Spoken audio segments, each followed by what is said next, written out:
So this is the title, year plan and unit plan. Planning, as I said earlier, planning is a very broad term and we shall restrict this to our teaching learning phenomenon or process. Okay. Planning in teaching requires adequate experience. Adequate experience means sufficient amount of experience is required to plan in teaching. So it is required. So it requires adequate and extensive planning so that a teacher can identify the instructional objectives. ಬೋಧನಾ ಉದ್ದೇಶಗಳು ಯಾವ ಅಂತ ಗುರುತಿಸಲಿಕ್ಕೆ ಅವರು ಶಕ್ತರಾಗಬೇಕು. First teacher ಶಕ್ತರಾಗಬೇಕು. By looking at the textbook or any reference book, teacher must have an ability to write the instructional objectives in almost all areas like knowledge, understanding, application, skill. All these four are by default you put it in your mind. And besides these four, you add three more. That is interest. See, the subject taught by a teacher should develop interest among students in one way or the other. The subject taught by a teacher. Take for example, you just recall your few days or high school days. Why you have joined Bachelor of Arts and not Bachelor of Science and not Bachelor of Commerce? I am asking this question for BSc students. Similarly, I am asking the same question to BSc students. Why you have joined BSc and not BA? What made you to come to this stream? It is just because of the influence of their teachers. I had very bad social science teachers. That's why I couldn't score more in social science. And I was good enough at science and mathematics. I get to science stream. Same thing happens in your case also. You are having very good social science teachers and not science and mathematics teachers. That's why you lost interest in science and mathematics and simply continue to study social science and join PUC Arts, BA. So your life is changed. It is just because of your teacher, not because of you. Am I right? I hope I am so. Correct, Andre? We should clear the science teachers skill, our teachers. ಹಾಗಾಗಿ science ಕಷ್ಟ, mathematics ಕಷ್ಟ ಬಿಟ್ಬಿಟ್ಟು pass ಆದರೆ ಸಾಕಪ್ಪ arts ಕರೆಕ್ಟಾ? ಅದೇ ರೀತಿ science ಸ್ಟೂಡೆಂಟ್ಸ್ಗೂ ಒಳ್ಳೆ ಸೋಷಿಯಲ್ ಸೈನ್ಸ್ ಟೀಚರ್ ಇಲ್ಲ. That too for those who study in English medium. You take your class itself as a sample. How many of you are able to teach social science in English? Further, you are going to spoil your next generation. ನೀವು ಅಷ್ಟೇ, ನಿಮ್ಮ next generation ಬರ್ತಾರಲ್ಲ ಮಕ್ಕಳು, ಅವ್ರಿಗೆ ನೀವು social science ಅಲ್ಲಿ English ನಲ್ಲಿ ಪಾಠ ಮಾಡಿದ್ರೆ ಅವ್ರು ಹಾಳು ಮಾಡ್ತಿದ್ದೀರ, ಮುಂದೆ ಹಾಳು ಮಾಡ್ತೀರಾ. ನಾವು ನೀವೆಲ್ಲ ಹಾಳಾಗಿದ್ವಿ, ನೆಕ್ಸ್ಟ್ ಜನರೇಷನ್ ಹಾಳ. ಕರೆಕ್ಟಾ? So you must have what we call thorough knowledge about subject. You must be able to teach in almost all languages, in the sense regional as well as international language, that is English. Correct? ಎಲ್ಲರಲ್ಲೂ ಪಾಠ ಮಾಡೋ ಹಾಗೆ ಇರಬೇಕು ನೀವು. Otherwise, so instructional objectives. The teaching strategies to be employed.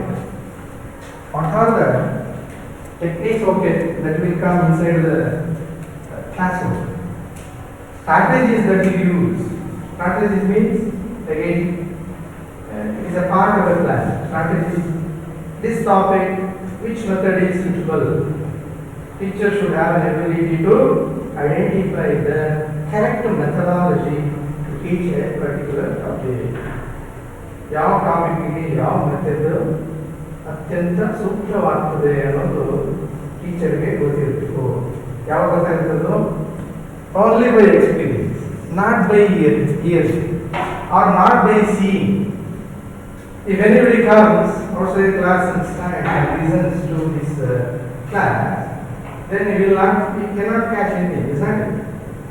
ನೋಡಿದ ತಕ್ಷಣ ಕಲಿಯುವಂಥದ್ದಲ್ಲ ಇದು. It is possible only when you experience yourself. That is what we call experiential learning. The teacher, in one way or the other, is an experiential learner. We are also learning, not by taking the guidance or help from anybody, but by experience. ಸ್ವತಃ ನಾವೇ ಅನುಭವಿಸಿ ಕಲಿತಾ ಇರ್ತೀವಿ. Because learning there is no end for learning. ನೀವು ಅಷ್ಟೇ. So ಟೀಚಿಂಗಿಗೆ ನೀವು plan ಮಾಡಬೇಕು. ಈ ಸ್ಟ್ರಾಟಜೀಸ್ನೆಲ್ಲ ನೀವು ಅಪ್ಲೈ ಮಾಡಬೇಕು ಅಂದರೆ ನಾವು ಹೇಳಿದ ಕೂಡಲೇ ಅದು ಆಗ್ಬಿಡೋದಿಲ್ಲ. ಸಿ, ಒಂದು ತಿಂಗಳಿಗೆ ನೀವು ಪ್ರಾಕ್ಟೀಸ್ ಟೀಚಿಂಗ್ ಮಾಡಿದ ಕೂಡಲೇ ಅತ್ಯದ್ಭುತ ಶಿಕ್ಷಕರಾಗಲಿಕ್ಕೆ ಸಾಧ್ಯನೇ ಇಲ್ಲ. ಮಿನಿಮಮ್ 5 years ಟೀಚ್ ಮಾಡಬೇಕು ನೀವು. Should teach at least for 5 years with dedication and commitment. Not simply go to the school and teach for 45 minutes or 2 periods or 3 periods and the rest of the time you enjoy your life. If that is the case, you can never become a good teacher or a great teacher. It's not possible. It is better to quit the job. Alright? So ನಾನು ಹೇಳ್ತಾ ಗೊತ್ತಾಗ್ತದೆಯಾ? ಸುಮ್ಮನೆ ಹೋಗಿ 10:30 ಹೋದರೆ ಅಲ್ಲಿ ಪಾಠ ಮಾಡ್ಬೇಕಾ, ಅಲ್ಲಿ notes ಬರೆಯೋದು, ಅಲ್ಲಿ ನೋಟ್ಸ್ ಲೆಸನ್ ಪ್ಲ್ಯಾನ್ ಮಾಡ್ಕೊಳ್ಳೋದು, ಆಮೇಲೆ ಏನೋ ಒಂದು ಹೇಳ್ಬಿಟ್ಟು ಬರೋದು, ಸಂಜೆ ಮೇಲೆ ಅದನ್ನೆಲ್ಲ ಮಾಡ್ಕೊಡ್ತಾರೆ. ಈ ಥರ ಎಕ್ಸ್ಪೀರಿಯನ್ಸ್ 50 ವರ್ಷ ಆದ್ರೂ ಏನೂ ಪ್ರಯೋಜನ. 50 years ಟೀಚ್ ಮಾಡಿದ್ರು ಈ ರೀತಿ ಏನು ಪ್ರಯೋಜನ. ಅದು ಹೇಗಿರಬೇಕು? You should teach at least for 11 years without dedication and commitment. ಕುಂತಲ್ಲಿ ಪಾಠ, ನಿಂತಲ್ಲಿ ಪಾಠ, ನಿದ್ರೆ ಮಾಡೋದು ಹೋದಾಗಲೂ ನಾಳೆ ಪಾಠ ಮಾಡಬೇಕು. ಸೊ ಇದ್ರ ಚಿಂತನೆಯಲ್ಲೇ ಇರಬೇಕು. Then only you can become a great teacher. Otherwise it's not possible. Okay? Right. So ಆ ರೀತಿ ಇದ್ರೆ ಮಾತ್ರ ನೀವು ಈ ಎಲ್ಲ ಪ್ಲಾನ್, ಇಯರ್ ಪ್ಲಾನ್ ಆಗಲಿ, ಡೇಟ್ ಪ್ಲಾನ್ ಆಗಲಿ, ಒಂದ್ಸಲ ಲೆಸನ್ 10 ನಿಮಿಷದಲ್ಲಿ ಬರೆಯೋದಾಗಲಿ ಆಗಕ್ಕೆ ಸಾಧ್ಯ. So it's difficult. And what text material is to be provided to the students? Material. ಇದನ್ನೆಲ್ಲ ರೆಡಿ ಮಾಡ್ಕೊಂಡು ಬಂದಿಲ್ವಾ? ಇದು text material, right? What material should be given and how to evaluate the learning or understanding of the students. Please ಮಾಡಬೇಕಾ, multiple choice question ಕೊಡಬೇಕಾ, ಅಥವಾ discussion forum ಮಾಡಬೇಕಾ, focus group discussion ಥರ ಮಾಡಿ ಕ್ವೆಶನ್ ಆನ್ಸರ್ ಎಕ್ಸ್ಟ್ರಾಕ್ಟ್ ಮಾಡಬೇಕಾ, ಅಥವಾ return examination ಮಾಡಬೇಕಾ, ಇದೆಲ್ಲ ಪ್ಲ್ಯಾನನ್ನು ಮಾಡ್ಕೊಳ್ಳೋದು. ಸೊ ಇದೆಲ್ಲ good teaching will not just happen without planning. There should be a plan. Not only planning is, I already said, planning alone is not sufficient. One should execute and experience the pros and cons. Correct? One should know the issues, problems, and challenges. These are issues. These are all the issues. Technical problems. Issues on the curriculum. How to resolve it? How to resolve? If you spend money, the problem is solved.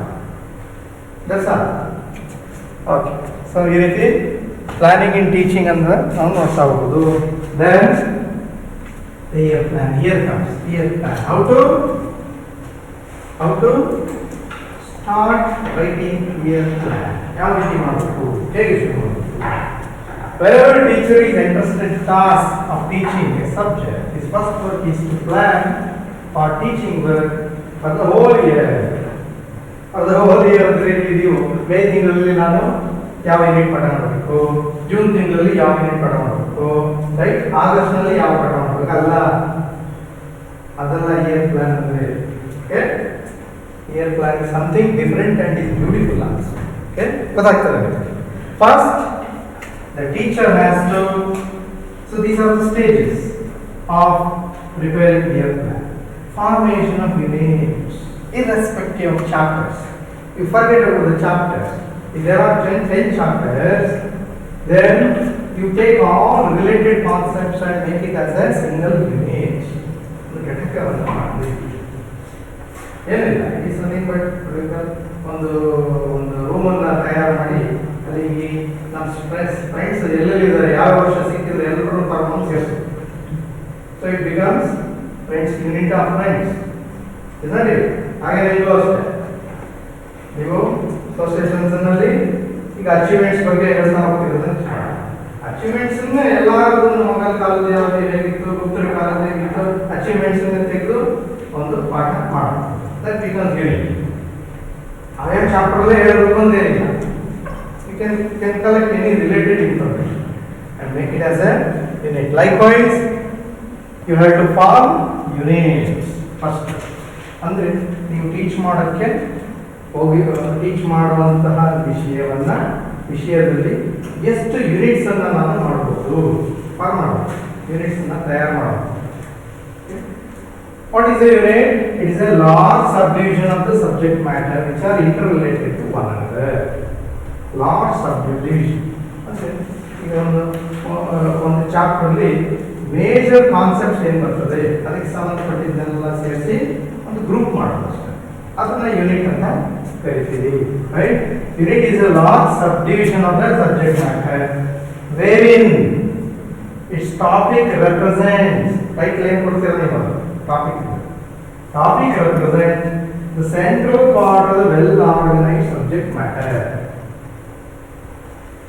ಈಗ ಮೊಘಲ್ ಅಂತ ಹೇಳಿದ್ರೆ ಅಥವಾ ಮರಾಠಾಸ ಯಾವ್ದು ಬರ್ತದೆ, unit example ಕೊಟ್ಟಿದ್ದೀವಿ.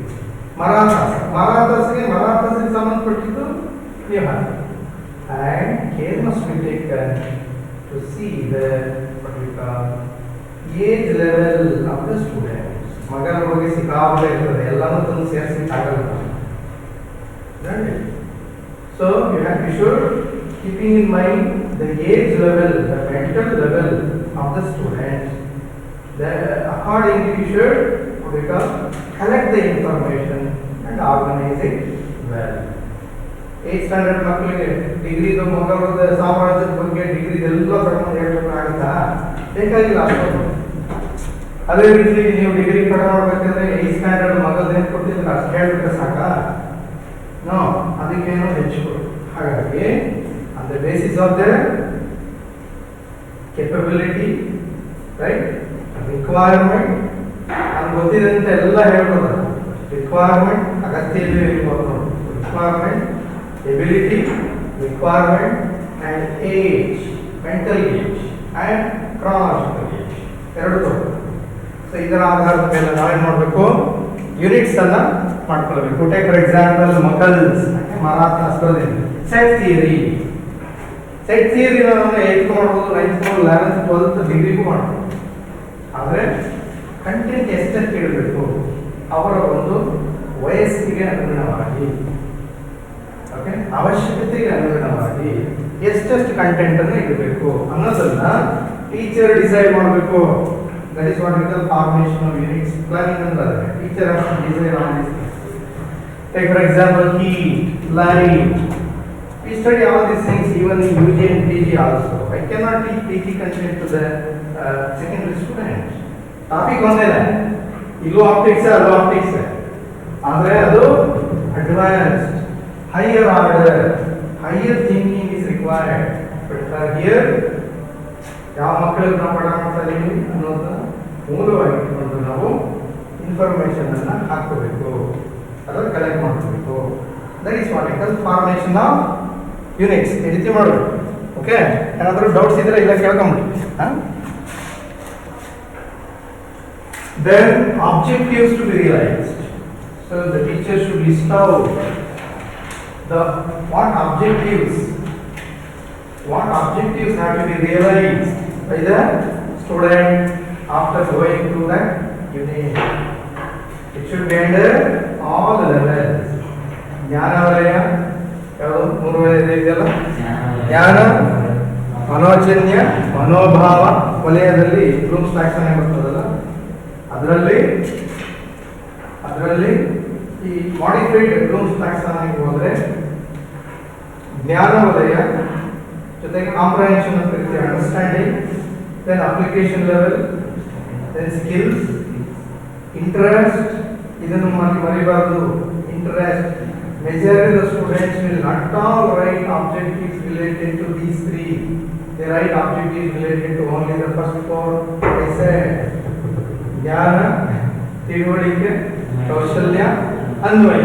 ಇಷ್ಟಕ್ಕೆ ಮಾತ್ರ ಬರೀತಾರೆ ಹುಡುಗರು, ಇನ್ನು ಉಳಿದಿದ್ದಕ್ಕೆ ಬರೆಯೋದೇ ಇಲ್ಲ. ಯಾಕೆ ಬರೆಯೋದಿಲ್ಲ ಅಂದ್ರೆ ಟೀಚರ್ ಕೇಳೋದಿಲ್ಲ,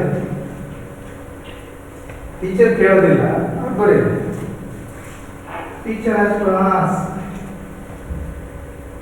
it's our duty to mould you.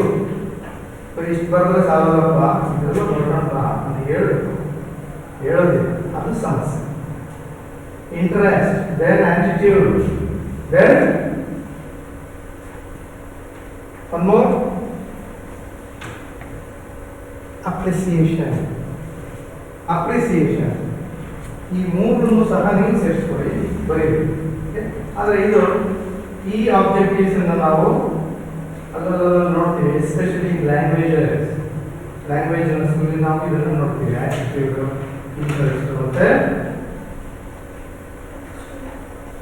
Attitude, interest and appreciation. ಈ ಅಪ್ರಿಸಿಯೇಷನ್ ಅನ್ನೋದು ಲ್ಯಾಂಗ್ವೇಜ್ ಅಲ್ಲಿ ಹೆಚ್ಚು ಬರುತ್ತೆ, ಅವರನ್ನು ಲ್ಯಾಂಗ್ವೇಜ್ ಟೀಚರ್ಸ್ ಅದನ್ನು ಹೇಳ್ಕೊಡ್ತಾರೆ. Okay, right. Objectives to be realized from every unit. From every unit, of course, knowledge part will be there.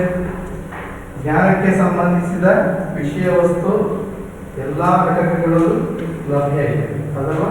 ಇದೇ ಇರುತ್ತೆ. ಜ್ಞಾನ ಬಿಟ್ಟು ಜ್ಞಾನದಲ್ಲಿ ಇವೇ ಸರ್ ಅಂತ ಹೇಳೋಕ್ಕಾಗಲ್ಲ ನಾವು. Is it possible? You take any unit, ಅದು ನಾಲೆಜ್ ಲೆವೆಲ್ ಕ್ವಶನ್ಸ್ ಇರೋದು, ನಾಲೆಜ್ ಲೆವೆಲ್ ಇನ್ಫಾರ್ಮೇಶನ್ ಇರೋಲ್ವಾ? ಇದೆ. ಸೊ ಹಾಗಾಗಿ ನಾವು ಇಲ್ಲೇನು ಬರೆದಿದ್ದೀವಿ? ಫ್ರಮ್ ಎವರಿ ಯೂನಿಟ್ ಅಂತ ಬರೀತೀವಿ. From every unit. So let me make it laser point. ಇಲ್ಲ ಕಾಣಿಸ್ತಾ ಇದೆಯಾ? ಫ್ರಮ್ ಎವರಿ ಯೂನಿಟ್ ಅಂತ ಹಾಕಿದ್ದೀವಿ. Means in all units knowledge level information will be there by default. Then through some units, development of understanding objectives ಎಲ್ಲ ಯೂನಿಟ್ನಲ್ಲೂ 100% ಇರುತ್ತೆ ಅಂತ. ಕೆಲವು ಟಾಪಿಕ್ಸ್ಗೆ understanding level ಬರ್ಬೋದು, ಕೆಲವು ಟಾಪಿಕ್ಸ್ಗೆ ಬರದೇ ಇರೋದು ನಾಲೆಡ್ಜ್ ಇದ್ದೇ ಇರುತ್ತೆ. ರೈಟ್? ಹಾಗಾಗಿ from some units development of understanding, then through some units application knowledge, of course a part. ಇದು ಸ್ವಲ್ಪ ಭಾಗ ಇರ್ತದೆ ಯಾವುದೇ ಯೂನಿಟ್ ತಗೊಂಡ್ರು. ಸಂಪೂರ್ಣ ಇರುತ್ತೆ ಅಂತ ಹೇಳಿಲ್ಲ, ಸಂಪೂರ್ಣವಾಗಿರೋದು ಯಾವುದು? Knowledge related information. Okay, so then through some units skill development. ಎಲ್ಲ ಟಾಪಿಕ್ಗಳು ನಾವು ಗ್ರಾಫ್ ಬರೆಯೋದಾಗಲಿ ಚಿತ್ರ ಬರೆಯೋದಾಗಲಿ ಇರೋಲ್ಲ. ಕೆಲವು ಚಾಪ್ಟರ್ಗೆ ಚಿತ್ರಗಳೇ ಇರೋದಿಲ್ಲ, ಕರೆಕ್ಟಾ? ಕೆಲವು ಚಾಪ್ಟರ್ಲಿ ಪ್ರಾಬ್ಲಮ್ಸೇ ಇರೋದಿಲ್ಲ, ಅಂತ ಕಡೆ ಅಪ್ಲಿಕೇಶನ್ ಲೆವೆಲ್ ಇಲ್ಲ ಅಂತ ಹೇಳ್ಬೇಕು. So through some units skill development and from almost all units. See rest of the 3 ಏನು ಬರೆದಿದ್ದೀವಿ? ಇಂಟ್ರೆಸ್ಟ್ ಆಬ್ಜೆಕ್ಟಿವ್ಸ್ ಸ್ವಲ್ಪ ಮಟ್ಟಿಗೆ ಇರ್ತದೆ, ಒಂದರಲ್ಲಿಲ್ಲ ಅಂದರೆ ಇನ್ನೊಂದರಲ್ಲಿ ಇರ್ತದೆ. Take for example sir C V Raman, ಇಂಗ್ಲೀಷ್ನಲ್ಲಿ ಇದೆಯಾ? ಓಕೆ. ಸೊ ಅದರಲ್ಲಿ ಏನಾಗ್ತದೆ ನಮಗೆ? It develops interest among students to become scientist. ಅಂತಲ್ಲಿ ಆ ಚಾಪ್ಟರ್ಲಿ. ಹಾಗಾಗಿ ಅದೇ ರೀತಿ attitude towards maybe learning or solving a problem. Take for example, some of our friends who are very much interested to attend only mathematics class, and for rest of the classes they used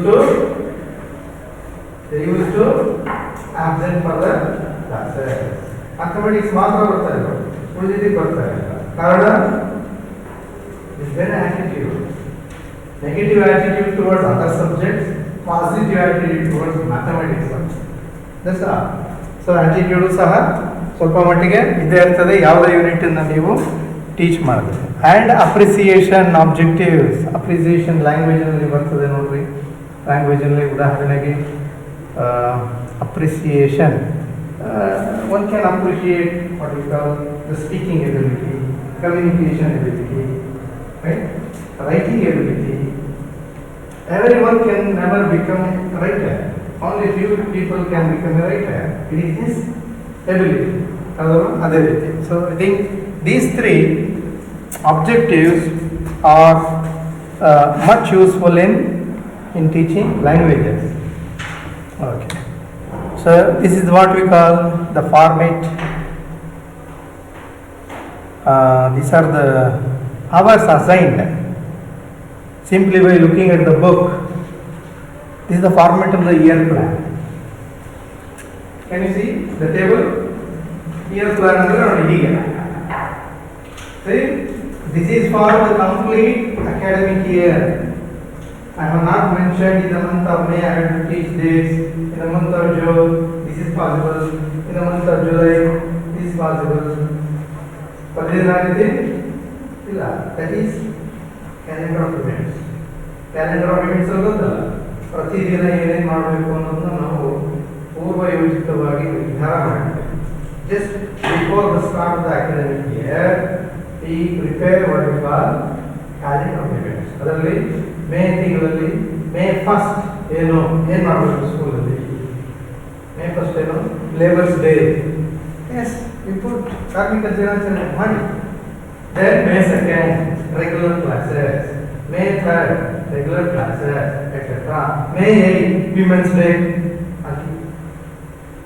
That is calendar of events. Year plan for school. But this is the year plan for or year plan to teach a particular subject. ಒಂದು ಶೈಕ್ಷಣಿಕ ವರ್ಷದಲ್ಲಿ ಓದಿಸಬೇಕಾದಂತಹ ವಿಷಯವನ್ನು ನಾವು ಈ ರೀತಿ ಯೋಜನೆ ಮಾಡಬೇಕು. So ಏನು ಮಾಡೋದಿಲ್ಲ? These are the units. Subject physics, class 12, total periods required per year 100 hours. ಇದು ಒಂದು ಆವರೇಜ್. 100 hours ಅಲ್ಲಿ ಆಗಲ್ಲ. 150-160 ಗಂಟೆ ಕಟ್ ಮಾಡಬೇಕು ನಾವು ಒಂದು ವರ್ಷ. ಆವಾಗ ಸಬ್ಜೆಕ್ಟ್ ಮುಗಿಯುತ್ತೆ. ಓಕೆ, ಯೂನಿಟ್ಸ್ ಮೆಕ್ಯಾನಿಕ್ಸ್ ನಾಲೆಡ್ಜ್ ಲೆವೆಲಲ್ಲಿ 2 hours ಬೇಕು ಅಂತ ಹೇಳಿದ್ವಿ. ಯಾವ ಯೂನಿಟ್ಗೆ? ಮೆಕ್ಯಾನಿಕ್ಸ್ ಅನ್ನೋ ಒಂದು sub unit, not sub unit. Understanding level ಬರೋಂಥ ಕಾನ್ಸೆಪ್ಟ್ಸ್ಗಳನ್ನ ಟೀಚ್ ಮಾಡಲಿಕ್ಕೆ 4 hours ಬೇಕು. ಅಪ್ಲಿಕೇಶನ್ 3 hours, ಸ್ಕಿಲ್ 1 hour, ಮತ್ತೆ interest, attitude, mind, appreciation. Interest, attitude and appreciation. So ಅಷ್ಟು ಆಬ್ಜೆಕ್ಟಿವ್ಸನ್ನ ಕವರ್ ಮಾಡಲಿಕ್ಕೆ 2 hours ಬೇಕು ಅಂತ ಒಂದು plan. It may take half an hour more, 1 hour more, or it may take half of this time. 2 hours ಅಂತ ಹಾಕಿದ್ದೀನಿ, ಅದು ಎಕ್ಸ್ಪೀರಿಯನ್ಸ್ ಇದೆ.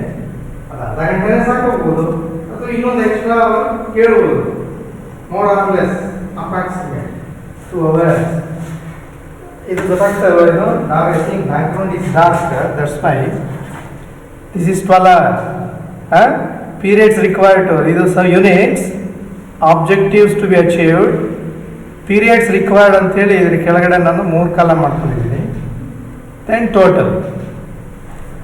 ಸೊ ಯೂನಿಟ್ಸ್ ಮೆಕ್ಯಾನಿಕ್ಸ್, ನಾಲೆಡ್ಜಲ್ಲಿ 2, ಅಂಡರ್ಸ್ಟ್ಯಾಂಡಿಂಗಲ್ಲಿ 4, ಅಪ್ರಿಸಿಯೇಷನಲ್ಲಿ 3, ಸ್ಕಿಲ್ಲಲ್ಲಿ 1, ಇಂಟ್ರೆಸ್ಟ್, ಆಟಿಟ್ಯೂಡ್, ಅಪ್ರಿಸಿಯೇಷನ್ 3 ಸೇರಿ 2 hours. ಓಕೆ, ಇದಿಷ್ಟು ಸೇರಿ ಟೀಚಿಂಗಿಗೆ 12 hours ಬೇಕು ಅಂತ ಹಾಕಿದ್ದೀನಿ. Then for experiment laboratory 6 hours ಬೇಕು ಅಂತ ಹಾಕಿದ್ದೀನಿ.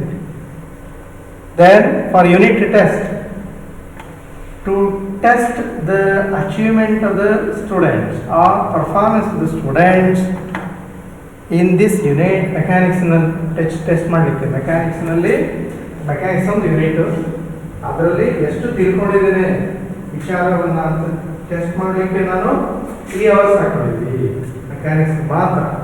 Okay, 3 hours for testing.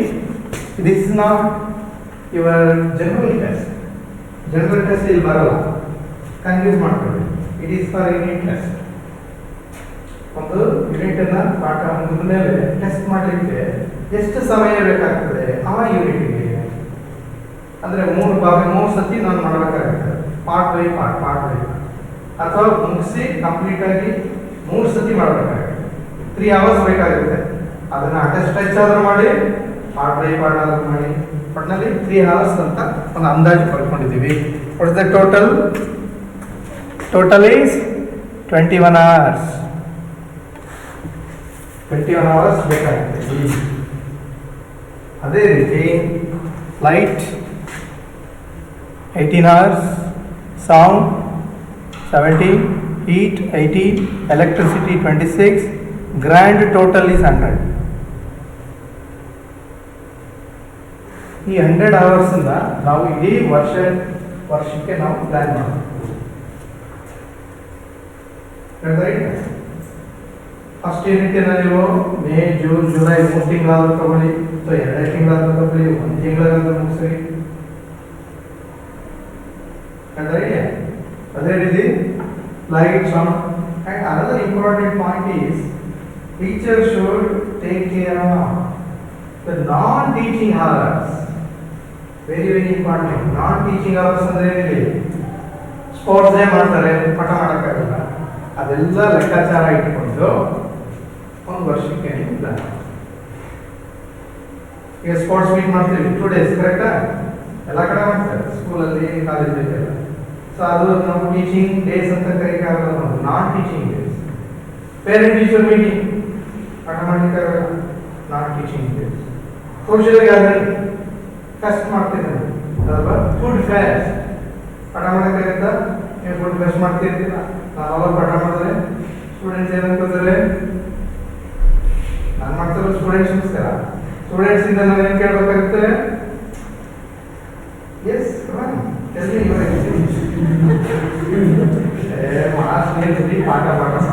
ಕರೆಕ್ಟಾ? ಯಾಕೆ ಬೇಕು? ಒಳ್ಳೇದು ಮಾಡಕ್ ಹೋಗಿ ನಾಯಿ ಕೆಟ್ಟವರಾಗ್ತೀವಿ. ಹಾಗೆ ಒಳ್ಳೇದು ಮಾಡೋದು ಬೇಡ, ಒಳ್ಳೆಯವಾಗ ನಾನು ಒಳ್ಳೇದು ಮಾಡಿಲ್ಲ ಅಂದ್ರೆ ನೀವು ಕೆಟ್ಟದ್ದು ಮಾಡ್ತಾರೆ ಅಂತ ಅರ್ಥ. ನಮ್ಮ ಮನಸ್ಸಲ್ಲಿ ಇಟ್ಕೊಳ್ಬೇಕು. ಕರೆಕ್ಟಾಗಿ ನಾವು ಒಳ್ಳೇದು ಮಾಡೋದು ಬೇಡ, ಒಳ್ಳೇದು ಮಾಡಿ ಯಾಕೆ ಒಂದು ಕೆಟ್ಟ ಮಾಡಬೇಕು? So don't do any good for anybody, be good for all. Don't do any good thing. You see the logic. ಹೆಂಗಿದೆ ನೋಡ್ರಿ ಪ್ರಪಂಚ. ಒಳ್ಳೇದು ಮಾಡಿದ್ರೆ ಕೆಟ್ಟವರಾಗ್ತಾರೆ, ಒಳ್ಳೇದು ಮಾಡಿದ್ರೆ ಒಳ್ಳೇದಾಗ್ತಾರೆ. Present situation. ಈಗ ನೋಡಿ, ನಾವು ಏನೇನು ಬೇಕೋ ಗೊತ್ತಿಲ್ಲ. The year plan.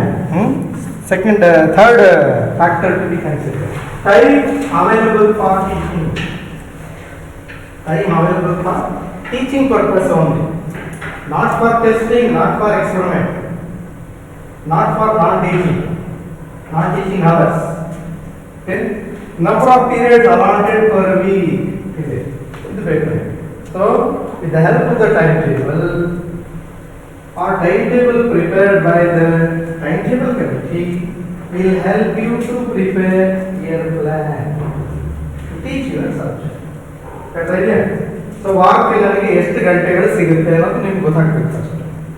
ವಾರಕ್ಕೆ 4 ಗಂಟೆನೋ ಅಥವಾ 10 ಗಂಟೆನೋ ಅಥವಾ 12 ಗಂಟೆನೋ ನಿಮ್ಗೆ ಸಿಗುತ್ತೆ ಅನ್ನೋದು ಎಕ್ಸ್ಕ್ಲೂಡಿಂಗ್ ನಾನ್ ಟೀಚಿಂಗ್ ಅವರ್ಸ್ ಅಂತ ಹೇಳಿದ್ದೀನಿ. ಅದು ಬಿಟ್ಟು ಅದು ಕ್ಯಾಲೆಂಡರ್ ಆಫ್ ಇವೆಂಟ್ಸ್ ಕೊಟ್ಟು ಕೂಡಲೇ ನೀವು ಲೆಕ್ಕ ಹಾಕಬೇಕು. ಒಟ್ಟು ನನಗೆ ಮೇ 1ನೇ ತಾರೀಕಿಂದ ಮಾರ್ಚ್ 31ನೇ ತಾರೀಕುವರೆಗೆ ಎಷ್ಟು ದಿನಗಳು ಸಿಗಲ್ಲ ಅಷ್ಟು ಅದನ್ನು ಲೆಕ್ಕ ಹಾಕಬೇಕು. ಅದು ಮೈನಸ್ ಮಾಡಿ ಉಳಿದಿರೋ ದಿನಗಳಲ್ಲಿ ಎಷ್ಟು ಸಂಡೇ ಹೋಗುತ್ತೆ, ಎಷ್ಟು ಗೌರ್ಮೆಂಟ್ ಹಾಲಿಡೇಸ್ ಹೋಗುತ್ತೆ, ಇದೆಲ್ಲ ಮಾಡಿ ಮತ್ತೇನು ಕೊನೆಗೆ ಎಷ್ಟು ದಿನ ಉಳ್ಕೊಳ್ಳುತ್ತೆ ಅಷ್ಟು ದಿನಕ್ಕೆ ನೀವು ಇಯರ್ ಪ್ಲಾನ್ ಅಂತ ಮಾಡಬೇಕು. ಅಷ್ಟು ದಿನದಲ್ಲಿ ನೀವು 100 hours ಟೀಚ್ ಮಾಡಬೇಕು. ಓಕೆ, ಅರ್ಥ ಆಯ್ತಾ? ಇವತ್ತು ಸ್ಪೋರ್ಟ್ಸ್ ಮೀಟ್ ಇತ್ತು, ನಾನು ಪಾಠ ಮಾಡೋಕ್ಕಾಗಲಿಲ್ಲ, ಹಾಗಾಗಿ ಯೂನಿಟ್ ಬಿಟ್ಕೊಡೋಣ ಅಂತ ಬಿಡೋಂಗಿಲ್ಲ. ಸೊ ಅದೆಲ್ಲ ಕಳೆದು ನೀವು 100 hours ಉಳಿದಿರೋ ದಿನಗಳಲ್ಲಿ ನೀವು ಬಳಸ್ಕೋಬೇಕಾಗುತ್ತೆ. ಓಕೆ, ಅರ್ಥ ಆಗ್ತದೆಯಾ? ಅದೇ ಈ ಬೋರ್ಡಲ್ಲಿ ಹಾಕಿದ್ರು. Care must be taken to see the non-availability of teaching hours. I think this I have highlighted. Hours during tests, preparatory examinations, parent-teacher meetings, social gatherings such as food fest, exhibition week, exhibition ಶುರು ಮಾಡಿಬಿಟ್ರೆ ಮುಗೀತು ಕತೆ, ಒಂದು ವಾರ ಮುಗಿದೇ ಹೋಯ್ತದೆ. Cultural days, sports meet etcetera. ಇದಲ್ಲದೆ 1 or 2 days strike, Karnataka bandh, Bharat bandh, ಅದು ಆಗದೆ ಇರಲಿ 2 ದಿನ ತಲೆಯಲ್ಲಿ ಇಟ್ಕೊಳ್ಬೇಕು, ಅದನ್ನು ಸೇರಿಸ್ಕೋಬೇಕು. ಆಗಲಿಲ್ಲ ಅಂದ್ರೆ ಸಂತೋಷ, ಆಗ್ಬಿಟ್ರೆ ಪ್ಲಾನ್ ಎಡವಟ್ ಆಗ್ಬಿಡ್ತದೆ. ಸೊ ಅದು 1-2 ದಿವಸ ಹಾಕಬೇಕು, ರೈಟ್? ಈ ರೀತಿ. ಸೊ ಅನ್ಅವಾಯ್ಡಬಲ್ ಸರ್ಕಮ್ಸ್ಟೆನ್ಸಸ್, ಇದು ಇಯರ್ ಪ್ಲಾನ್ ಮಾಡಬೇಕಾದ್ರೆ ಇದೆಲ್ಲ ಮನಸ್ಸಲ್ಲಿ ಇಟ್ಕೋಬೇಕು. Then time available for testing. Testing here doesn't mean that it is a what we call your regular general test. Test here refers to unit test. Unit test ಮಾಡೋದಕ್ಕೆ ಎಷ್ಟು time ಬೇಕಾಗುತ್ತೆ ಅದು ಸೇರಿಸಿ ನಿಮಗೆ ಇಯರ್ ಪ್ಲಾನ್ ಮಾಡಿ. Year plan ಅಲ್ಲಿ ಅದು ಸೇರ್ಕೊಳ್ಳುತ್ತೆ. And time required for experiment in case of science subjects. Experiments. So ಒಂದೊಂದು ಯೂನಿಟ್ನಲ್ಲೂ ಎಷ್ಟು ಎಕ್ಸ್ಪೆರಿಮೆಂಟ್ ಬರುತ್ತೆ, ಎಷ್ಟು ಗಂಟೆ ಬೇಕಾಗುತ್ತೆ. ಇನ್ ಕೇಸ್ ಅದು ಜಾಗ್ರಫಿಲೂ ಬರುತ್ತೆ, ಬರುವ ಜಾಗ್ರಫಿಲಿ ಎಕ್ಸ್ಪೆರಿಮೆಂಟ್ಸ್ ಇಲ್ವಾ? ಇದೆ. ಫಿಸಿಕ್ಸ್, ಕೆಮಿಸ್ಟ್ರಿ, ಬಯಾಲಜಿ ಇದ್ದ ಹಾಗೆ ಜಾಗ್ರಫಿನಲ್ಲೂ ಇದೆ, ಎಕನಾಮಿಕ್ಸಲ್ಲೂ ಇದೆ. ಎಕನಾಮಿಕ್ಸಲ್ಲಿ ಇಲ್ವಾ ಎಕ್ಸ್ಪೆರಿಮೆಂಟ್ ಮಾಡಿಲ್ಲ ಯಾವ್ದು ಮಾಡಿದಿಲ್ಲ? ಕಾಮರ್ಸ್ ಅಲ್ಲ, ಎಕನಾಮಿಕ್ಸ್ ಓದಿದಿರಲ್ಲ, ಬಿಕಾಮ್ ಎಕನಾಮಿಕ್ಸ್ ಅಂದರೆ ಎಕ್ಸ್ಪೆರಿಮೆಂಟ್ ಮಾಡಿಸಿದ್ರ ನಿಮಗೆ? ಇಲ್ಲ. ಇದರಲ್ಲಿ 12th ಅಲ್ಲಿ 11th 12th ಅಲ್ಲಿ ಇಲ್ಲ. ಸೊ ಅದು ಬಿಟ್ಬಿಟ್ಟಿದ್ದಾರೆ. ಎಕ್ಸ್ಪೆರಿಮೆಂಟ್ ಟೈಮ್ ಫಾರ್ ಟೀಚಿಂಗ್ ಹಾಕೊಂಡು ಟೈಮ್ ಫಾರ್ ಎಕ್ಸ್ಪೆರಿಮೆಂಟ್ ತೆಗೆದುಬಿಟ್ಟು ಅವ್ರ plan. Okay. So by planning an year plan or a year plan, the teacher has to take into account the number of periods required for unit testing. ಇದು ಸಹ ಸೇರಿಸಬೇಕು. 100 hours ಅಲ್ಲಿ time for testing ಅಂತ 2 hours ಹಾಕಿದ್ದೀವಿ, ದೊಡ್ಡ ಯೂನಿಟ್ಗೆ 3 hours ಅಂತ ಹಾಕೊಂಡಿದ್ದೀವಿ. ಅದು ಎಲ್ಲ ಸೇರಿಸಿ 100 hours ಆಗಿದೆ. Okay. So then these are the questions that you can answer. Assignments ಅಂತ ಹೇಳಿದ್ವಿ, ನೀವೇನು ಅಸೈನ್ಮೆಂಟ್ ಕೊಡ್ತಾ ಇಲ್ಲ, ಸುಮ್ ಕ್ವೆಶ್ಚನ್ಸ್ ಬೇಕಾದ್ರೆ ಬರ್ಕೊಡ್ರಿ. What is a year plan ಅಂತ ಕೇಳ್ಬೋದು ಎಕ್ಸಾಮಲ್ಲಿ. Explain with one illustration. So you can take the same format ಎಲ್ಲ ತಗೋಬೇಕು. ಫಾರ್ಮೆಟ್ನಲ್ಲಿ ನಿಮ್ಮ ಸಬ್ಜೆಕ್ಟ್ನಲ್ಲಿ ಯೂನಿಟ್ಸ್ಗಳನ್ನು ಬರೆದು ಅದೇ ರೀತಿ ಅವರ್ಸ್ ಎಲ್ಲ ಹಾಕಿ ಗ್ರ್ಯಾಂಡ್ ಟೋಟಲ್ ಏನು ಅಂತ ಕಂಡುಹಿಡಿದು ಬರೆಯುತ್ತೆ. So what is a year plan? What factors are considered while preparing a year plan? ಏನೇನು ಫ್ಯಾಕ್ಟರ್ಸ್ ತಗೊಂಡಿದ್ದೀವಿ? Formation of units, okay, time for testing, time for teaching, time for experiment, ಇದೆಲ್ಲ ಸೇರಿಸಿ ಬರೀ. these are the factors. Then why is a year plan necessary? ಯಾಕೆ ಬೇಕು? ವಾರ್ಷಿಕ ಯೋಜನೆ, ಅದರಲ್ಲಿ ಪಾಠ ಬೋಧನೆಯ ವಾರ್ಷಿಕ ಯೋಜನೆ, ಶಾಲಾ ವಾರ್ಷಿಕ ಯೋಜನೆ ಅಲ್ಲ, ಪಾಠ ಬೋಧನೆಯ ವಾರ್ಷಿಕ ಯೋಜನೆ. Why it is necessary? Mention the advantages of year plan. See, advantages from teacher viewpoint. It can finish or complete the syllabus on time. It saves time. It makes his work systematic. As a result of which, he can make his students achieve more. Correct ಟೈಮ್ನಲ್ಲಿ syllabus ಮುಗಿಸ್ಕೊಟ್ರೆ ಮಕ್ಕಳಿಗೆ ಚೆನ್ನಾಗಿ ಓದ್ಕೊಳ್ಳೋದಕ್ಕೆ ಅವ್ರಿಗೆ time ಸಿಗುತ್ತೆ, follow up activities ಮಾಡ್ಕೋಬೋದು, ಮತ್ತು study holidays ಸಿಗುತ್ತೆ. ಹಾಗೆ ವಿದ್ಯಾರ್ಥಿಗಳಿಗೆ ಏನು ಓದ್ಕೊಳ್ಳೋದಕ್ಕೆ ಹೆಚ್ಚು ಸಮಯ ಸಿಗೋದ್ರಿಂದ ಎಕ್ಸಾಮ್ನಲ್ಲಿ ಚೆನ್ನಾಗಿ ಬರೀತಾರೆ, ಜೊತೆಗೆ ಹೆಚ್ಚು ಅಂಕಗಳನ್ನು ಗಳಿಸುವ ಸಾಧ್ಯತೆ ಇರ್ತದೆ ಅಂತ ಹೇಳ್ತಾರೆ ಬರೀಬೇಕು. Why it is? What are the advantages? And the last one is important for you. Prepare a year plan for 8th, 9th, 10th, 11th and 12th standard class in your pedagogic subjects. Just read year plan. 8th, 9th, 10th, ಅಷ್ಟೇ ಕೊಟ್ಟಿರೋದಾ? 12th you forget about 11th and 12th. For PG you forget 8th, 9th, 10th, you take 11th and 12th 2 years section. Okay 11th and 12th P G ಆಗಿರೋರು ಅಂತ ತಗೊಳ್ಳಿ, U G ಆಗಿರೋರು ಈ 3 8 9 10ನೇ ತರಗತಿಗೆ year plan ಅನ್ನು ಮಾಡಿ. In your ಪೆಡಗಾಗಿ subjects ಎರಡಿದೆ, 2 ಪೆಡಗಾಗಿ 3 ತರಗತಿ. ಒಟ್ಟು ಎಷ್ಟು ಪ್ಲಾನ್ ಆಯ್ತು? ಎಷ್ಟು ಇಯರ್ ಪ್ಲಾನ್ ಆಯ್ತು? 6 ಅಲ್ಲ, 3 multiplied by 2 is 3 6 6 ಏನು ವಾರ್ಷಿಕ ಯೋಜನೆಯನ್ನು ತಯಾರು ಮಾಡಲಿಕ್ಕೆ ನಿಮಗೆ ಎಷ್ಟು ಸಮಯ ಬೇಕು? ಎಷ್ಟು ಬೇಕಾಗ್ತದೆ? You tell me as per your ability. I do not know your ability, you know your ability well then me. ಏನಪ್ಪ ಅನಿಲ್ ಹೇಳ್ರಿ, ನಿಮ್ಮ ಒಂದು ಎಬಿಲಿಟಿ ಪ್ರಕಾರ ಒಂದು ವಾರ್ಷಿಕ ಯೋಜನೆಯನ್ನು ತಯಾರು ಮಾಡಲಿಕ್ಕೆ ನಿಮ್ಗೆ ಎಷ್ಟು ಸಮಯ ಬೇಕು? ಒಂದು ಸಬ್ಜೆಕ್ಟ್ಗೆ, ಒಂದು ತರಗತಿಗೆ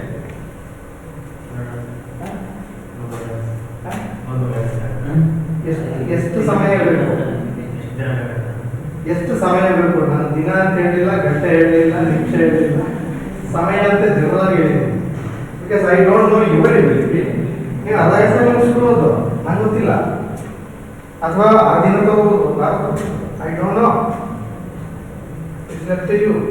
ಸುಮ್ಮನೆ ಕೇಳಿದೆ ನಿಮ್ಗೆ ಎಬಿಲಿಟಿ ಏನು? 100 hours ಪಾಠ ಮಾಡಲಿಕ್ಕಲ್ಲ, ಧ್ಯಾನ ಹಾಕ್ಲಿಕ್ಕೆ ಒಂದೇ ಸಾಕು.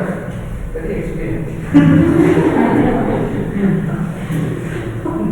ನಿಮಗೆ 4 days, 3 to 4 days. ಓಕೆ, ನಿಮಗೆ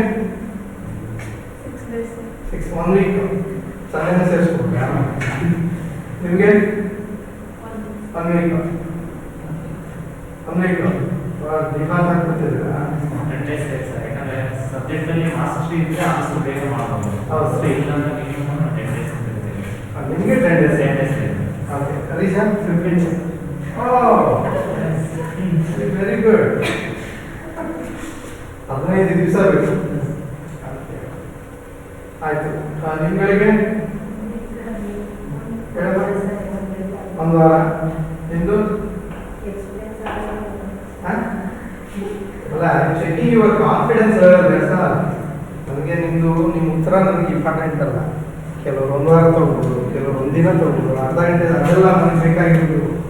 I am checking your confidence level. That's all. If it takes more time means he is less confident. If it takes less time means he is more confident. ಕರೆಕ್ಟಾ? ನಿಮ್ಮ ಆತ್ಮವಿಶ್ವಾಸ ಎಷ್ಟಿದೆ ಅಂತ ನನಗೆ ತಿಳಿಲಿಕ್ಕೆ ಇದು ಅವಕಾಶ. Okay, 1 week ಅನ್ನೋಕ್ಕೆ ಒಂದು ಆವರೇಜ್ ಕಾನ್ಫಿಡೆನ್ಸ್ ಇದೆ ಅಂತ ಅರ್ಥ. Harish, you have less confidence ಅಂತ ಆಯ್ತು. ಇಲ್ಲ ಸರ್, ನೋಡಬೇಕು, ಒಂದು 15 ನಿಮಿಷ ಬೇಕಾಗಬೇಕು ಅಂತ ಹೇಳ್ತಾ ಇದೆ. ನಿಮಗೆ ಹೇಳೋಣ 1 ವಾರ. ಓಕೆ, 1 ವಾರ. ನಿಮ್ಗೆ 1 ವಾರ ಗೊತ್ತೇ ಇಲ್ಲ ಅವ್ರಿಗೆ. ಸ್ಟೂಡೆಂಟ್ಸ್ ಇಲ್ಲ ಅನ್ಸುತ್ತೆ. ಅಂದರೆ ಅವ್ರಿಗೆ ಇದು ಅರ್ಥ ಆಯ್ತು ಹೋಗ್ಲಿ, ಅದು ಗೊತ್ತಿಲ್ಲ ಅಂದರೆ ಇದು ಅರ್ಥ ಆಗಿಲ್ಲ ಅನ್ನೋದು ಅರ್ಥ ಕೊಡುತ್ತೆ. ಅರ್ಥ ಆಗಿಲ್ಲ ಅನ್ನೋದು ಕೊಡುತ್ತೆ. ಅಥವಾ ಅರ್ಥ ತುಂಬ ಚೆನ್ನಾಗಿ ಅರ್ಥ ಆಗಿದ್ರೆ ಅಂದರೆ ಕಾನ್ಫಿಡೆನ್ಸ್ ಇಲ್ಲ ಸರ್, ಅದು ನೋಡ್ಬೇಕು ಈ ಥರ ಏನೇನಿದೆ, ಕಂಟೆಂಟ್ ಏನೇನಿದೆ, ನನಗೆ ಎಷ್ಟು ಗೊತ್ತಿದೆ ಅದರಲ್ಲಿ, ಅದು ನೋಡ್ಬಿಟ್ಟು ಆಮೇಲೆ ಹೇಳ್ತೀನಿ ಸರ್ ಅಂತ ಹೇಳ್ತಿರ್ಬೋದು, ಇರ್ಬೋದು. Okay, anyhow, you prepare year plan in your pedagogy subjects. Take your own time. 1 ವಾರ 10 ದಿವಸ ತಗೊಳ್ಳಿ, 15 ದಿವಸ ತಗೊಳ್ಳಿ, ಒಂದು ಟ್ರೈ ಔಟ್ ಮಾಡಿ. It's A very good experience. Okay, time ಇಲ್ಲ ಅಷ್ಟೇ, ನಮಗೆ ಟೈಮ್ ಇಲ್ಲ. ಆದರೆ ಈ ಕರೋನಾ ಟೈಮಲ್ಲಿ ಹೆಂಗೆ ಕಳೆದ್ರೆ ಗೊತ್ತಿಲ್ಲ. Next what we call unit. ಈಗ ಯೂನಿಟ್ ಪ್ಲಾನ್ ಬರೋಣ. Year plan also. Now we shall come to year plan. Sorry, unit plan. As I said earlier, what is a unit? It is a logical and psychological grouping. The basis of the logic. ಒಂದು ತರ್ಕ ಬರೆದವಾಗಿ ನಾವು ಒಂದು concept ಅನ್ನ ಮತ್ತೊಂದು concept ಅನ್ನ ಒಂದರ ನಂತರ ಮತ್ತೊಂದನ್ನ ನಾವು ಬೋಧಿಸ್ತೀವಿ. ಕರೆಕ್ಟ್? ಆ ಬೋಧಿಸ್ಬೇಕಂದ್ರೆ ಯಾವ್ದ ನಂತರ ಯಾವ್ದು ಬೋಧನೆ ಮಾಡಬೇಕು, ರೈಟ್? ಫಸ್ಟ್ ಅದ ಅದೆಲ್ಲ ನಾವು ಪ್ಲಾನ್ ಮಾಡಬೇಕು. ಸೊ ಅದಕ್ಕೆ ಮೊದಲೇ ಒಂದು ಘಟಕವನ್ನು ರೂಪಿಸ್ಕೋಬೇಕು. A unit is a large subdivision of the subject matter. Like for example, science is divided into physics, chemistry, biology, otherly zoology, botany. It is divided into 4 parts. Adunu unit anta kodu.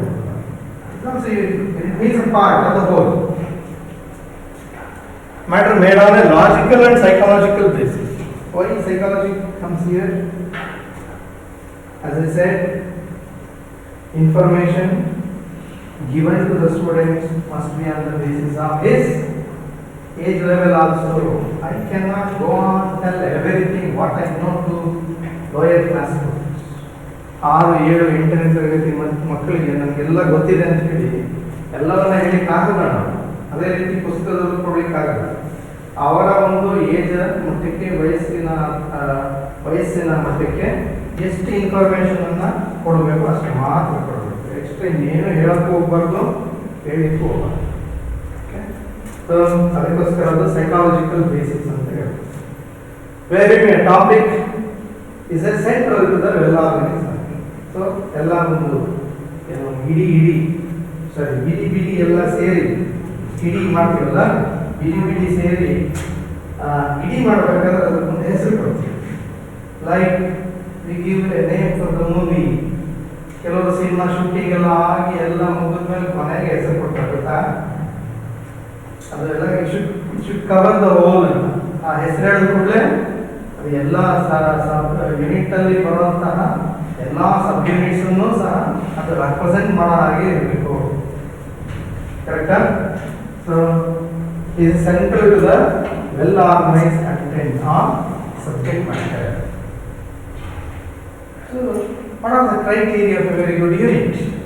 ಒಂದು ಅತ್ಯುತ್ತಮವಾದಂತಹ ಘಟಕ, ಬೋಧಿಸುವಂತಹ ಘಟಕ ಹೇಗಿರಬೇಕು, ಅದರ ಲಕ್ಷಣಗಳೇನಿರಬೇಕು. So it should contain similar type of content. Similar type of content ಅಂದ್ರೆ ಒಂದಕ್ಕೊಂದು ಸಂಬಂಧ ಇರೋದನ್ನೆಲ್ಲ ನಾವು ಹಾಕಲಾಗಿಲ್ಲ. ಸಂಬಂಧ ಇದ್ದರೆ ಮಾತ್ರ ಅದು ಲಾಜಿಕಲ್ ಆರ್ಡರ್ಗೆ ನಾವು ಇಡಬೇಕು. 6ನೇ ತರಗತಿನಲ್ಲಿ ಏನು ತಿಳ್ಕೊಂಡಿದ್ದೇನೆ ಅದನ್ನ ಫಸ್ಟ್ ಇಡಬೇಕು. 7ನೇ ತರಗತಿಗೆ 7ನೇ ತರಗತಿಯಲ್ಲಿ ಏನು ತಿಳ್ಕೋಬೇಕು ಅದನ್ನ ನೆಕ್ಸ್ಟ್ ಇಡಬೇಕು. 8ನೇ ತರಗತಿಯಲ್ಲಿ ಏನು ತಿಳ್ಕೋಬೇಕಾಗ್ತದೆ ಅದನ್ನ ಚೂರು ಹೈಲೈಟ್ ಮಾಡಿ ಅಲ್ಲೇ ಮುಂದೆ ಇಡಬೇಕು. Logical order. ಲಾಜಿಕಲ್ ಆರ್ಡರ್ ಇರಬೇಕು. ಅಂದ್ರೆ ಸಿಂಪಲ್ ಟು ಕಾಂಪ್ಲೆಕ್ಸ್. ಸರಳತೆಯಿಂದ ಸಂಕೀರ್ಣತೆ ಎಡೆಗೆ ಅಥವಾ ಕ್ಲಿಷ್ಟತೆ ಎಡೆಗೆ. ಸರಳತೆಯಿಂದ ಕ್ಲಿಷ್ಟತೆ ಮತ್ತೆ ಗೊತ್ತಿರುವುದರಿಂದ ಅದೇ ಅದರ ಒಂದು logical order. Easy to difficult, not to unknown and interrelated content. ಒಂದಕ್ಕೊಂದಕ್ಕೆ ಸಂಬಂಧ ಇರುವಂತವುಗಳನ್ನು ಮಾತ್ರ ಅಲ್ಲಿ ಹಾಕಬೇಕು. ಅದನ್ನೆಲ್ಲ ಗ್ರೂಪ್ ಮಾಡಿ ಒಂದು ಘಟಕವನ್ನ ಮಾಡಬೇಕು. ಈ ತರ ಇದ್ರೆ ಅಲ್ಲಿ ಇನ್ಫಾರ್ಮೇಶನ್ ಆಗ ಅದು ಒಂದು ಅತ್ಯುತ್ತಮವಾದಂತಹ ಘಟಕ ಅಂತ ಕರೆಯಬಹುದು. ಓಕೆ, ಸೈಕಾಲಜಿಕಲ್ ಬೇಸಿಸ್ ಈಗ ಆಲ್ರೆಡಿ ಹೇಳಿದ್ವಿ. ಅಂದ್ರೆ 10th ಸ್ಟ್ಯಾಂಡರ್ಡ್ ಇನ್ಫಾರ್ಮೇಶನ್ ನಾವು 8th ಸ್ಟ್ಯಾಂಡರ್ಡ್ ಮಕ್ಕಳಿಗೆ ಕೊಡ್ಲಿಕ್ಕಾಗಲ್ಲ, ಕೊಡಬಾರದು. ಯಾಕಂದ್ರೆ ಅವ್ರಿಗೆ ಅರ್ಥ ಮಾಡ್ಕೊಳ್ಳೋ ಎಬಿಲಿಟಿ ಇರಲ್ಲ. ಮಾನಸಿಕ ವಯಸ್ಸು ಕಡಿಮೆ ಇರ್ತದೆ, ಅರ್ಥ ಮಾಡ್ಕೊಳ್ಳೋದಕ್ಕೆ ಕಷ್ಟ ಆಗುತ್ತೆ. ಅರ್ಥ ಮಾಡ್ಕೊಳ್ಳುವಂಥ ಸ್ಟೂಡೆಂಟ್ಸ್ ಇರ್ತಾರೆ, ಆದರೆ ಒಬ್ಬರು ಇಬ್ಬರು ಇರ್ತಾರೆ, ಆದರೆ ಅದು ನೆಗ್ಲಿಜಿಬಲ್. ಕರೆಕ್ಟಾ? ಸೊ ಹಾಗಾಗಿ ನಾವು ಅವ್ರನ್ನ ಆಧಾರವಾಗಿ ಇಟ್ಕೊಂಡು ಮಾಡಲಿಕ್ಕಾಗಲ್ಲ. ಆವ್ರೇಜ್ ನಂಬರ್ ಆಫ್ ಸ್ಟೂಡೆಂಟ್ಸನ್ನ ಯಾವ ರೀತಿ ಇರ್ತಾರೆ, ಹೆಚ್ಚು ಸಂಖ್ಯೆ ಯಾವ ರೀತಿ ಇರ್ತದೆ ಅದರ ಆಧಾರದ ಮೇಲೆ ನಾವು ಕಂಟೆಂಟನ್ನು ಇಡಬೇಕಾಗುತ್ತೆ. ಸೊ ಇದಿಷ್ಟು ಫೀಚರ್ಸ್ ಇರೋಂತಹ ಯೂನಿಟ್ ನಾವು ಒಂದು ಅತ್ಯುತ್ತಮ ಯೂನಿಟ್ ಅಥವಾ ಘಟಕ ಅಂತ ಕರೆಯಬಹುದು. Then example, these are the examples from different pedagogy subjects. First ಯಾವುದು ಲ್ಯಾಂಗ್ವೇಜ್. ಲ್ಯಾಂಗ್ವೇಜ್ ಇಲ್ಲ ಹೆಚ್ಚು ಕಡಿಮೆ ಹೇಳ್ಕೊಂಡಿರೋ ಲ್ಯಾಂಗ್ವೇಜಸ್ ಕನ್ನಡನ ಇಂಗ್ಲೀಷ್ ಅದೊಂದು ಇರುತ್ತೆ. ಓಕೆ, ಸ್ಟೋರೀಸ್ ಅಂತ ಒಂದು ಯೂನಿಟ್ ಮಾಡ್ಕೊಳ್ತೀವಿ. ನೀವು ಮಾಡ್ಬೋದಾ? ಸ್ಟೋರೀಸ್ ಅಂತ ಒಂದು ಯೂನಿಟ್ ಮಾಡಿ ಯಾವ ಚಾಪ್ಟರ್ಗೆ ಯಾವ ಸ್ಟೋರೀಸ್ ಬರ್ತದೆ ಎಲ್ಲ ತೆಗೆದು ಹಾಕಿ ಬಿಕಮ್ ಸ್ಟೋರಿ ಯೂನಿಟ್ ಮಾಡ್ಬೋದಾ? ಆಯಾ ಚಾಪ್ಟರಲ್ಲೇ ಸ್ಟೋರಿ ಹೇಳಬೇಕು ಅಂತ ಹೇಳಿಲ್ಲ. ಅಲ್ಲೂ ಹೇಳ್ರಿ, ಅಲ್ಲಿ ಸ್ಟೋರೀಸ್ ಅಂತ ಹೇಳಿ ಸೆಪರೇಟ್ ಒಂದು ಯೂನಿಟ್ ಮಾಡಿ ಚೆನ್ನಾಗಿ ಪಾಠ ಮಾಡಿ ನಂತರ ಬೇರೆ ಪಾಠ ಮಾಡುವಾಗ ಈ ಸನ್ನಿವೇಶ ಏನಾದರೂ ಬಂದರೆ ಗ್ಲಿಮ್ಸಸ್ ಹೇಳಿ ಬಿಟ್ಕೊಡ್ಬೇಕು. ಒಂದು ಅಸೈನ್ಮೆಂಟ್ ಕೊಟ್ಬಿಡೋದು, ಅದು ಮ್ಯಾಥ್ ಫಾಲೋಯಿಂಗು, ಒಂದು ಚಾರ್ಟ್ ತೋರಿಸಿ ಬ್ರೀಫ್ ಔಟ್ ಮಾಡೋದು, ಈ ರೀತಿ ಮಾಡಿ ಬ್ರೀಫ್ ತಗೊಂಡು ಸ್ಟೋರೀಸ್. ಎಸ್ಸೆಸ್ ಸ್ಪೆಲ್ಲಿಂಗ್ ಇರೋದಿದೆ. Essays, dramas, then idioms, autobiographies, prepositions, parts of speech, letter writing. ಇದು ಸುಮ್ಮನೆ ಒಂದು ಜನರಲ್ ಲ್ಯಾಂಗ್ವೇಜ್ ಗೊತ್ತಾಗಲಿ ಯುನೀಕ್ ಅಂದರೆ ಏನು ಅಂತ ತಿಳಿಸ್ಲಿಕ್ಕೆ. ಸೈನ್ಸಲ್ಲಿ ಈಗ ಆಲ್ರೆಡಿ ನಾನು ಏನೇನು ಹಾಕಿದ್ದಾರೆ ಹಾಕಿದ್ದೀನಿ. ಮ್ಯಾಥಮೆಟಿಕ್ಸ್, ನಂಬರ್ ಸಿಸ್ಟಮ್, ವಿಜಯರಾಮನ್ ಸಭೆಗೆ ಏನಾದರೂ ಹೇಳಿಲ್ಲ. Very good. Set theory, binary operation ಅಂತ ಒಂದು ಯೂನಿಟ್ ಮಾಡ್ಬೋದು. ಬೈನರಿ ಆಪರೇಷನ್ ರಿಲೇಟೆಡ್ ಕಾನ್ಸೆಪ್ಟ್ಸ್ ಮಾತ್ರ ಆಗ್ತದೆ. Then graphs. ಈ ಗ್ರಾಫ್ಸ್ ಮಾಡಬೇಕಾದ್ರೆ ನಾವು ಎಲ್ಲ ಸಬ್ಜೆಕ್ಟಲ್ಲೂ ಬರೋಂಥದ್ದನ್ನು ಸೇರಿಸಿ ಉದಾಹರಣೆಗಳಿಗೆ ಇಲಿಸ್ಟ್ರೇಷನ್ಸ್ಗೆ ಬಳಸಬೇಕು. ಗ್ರಾಫ್ ಅಂದರೆ what is A graph? What are variables?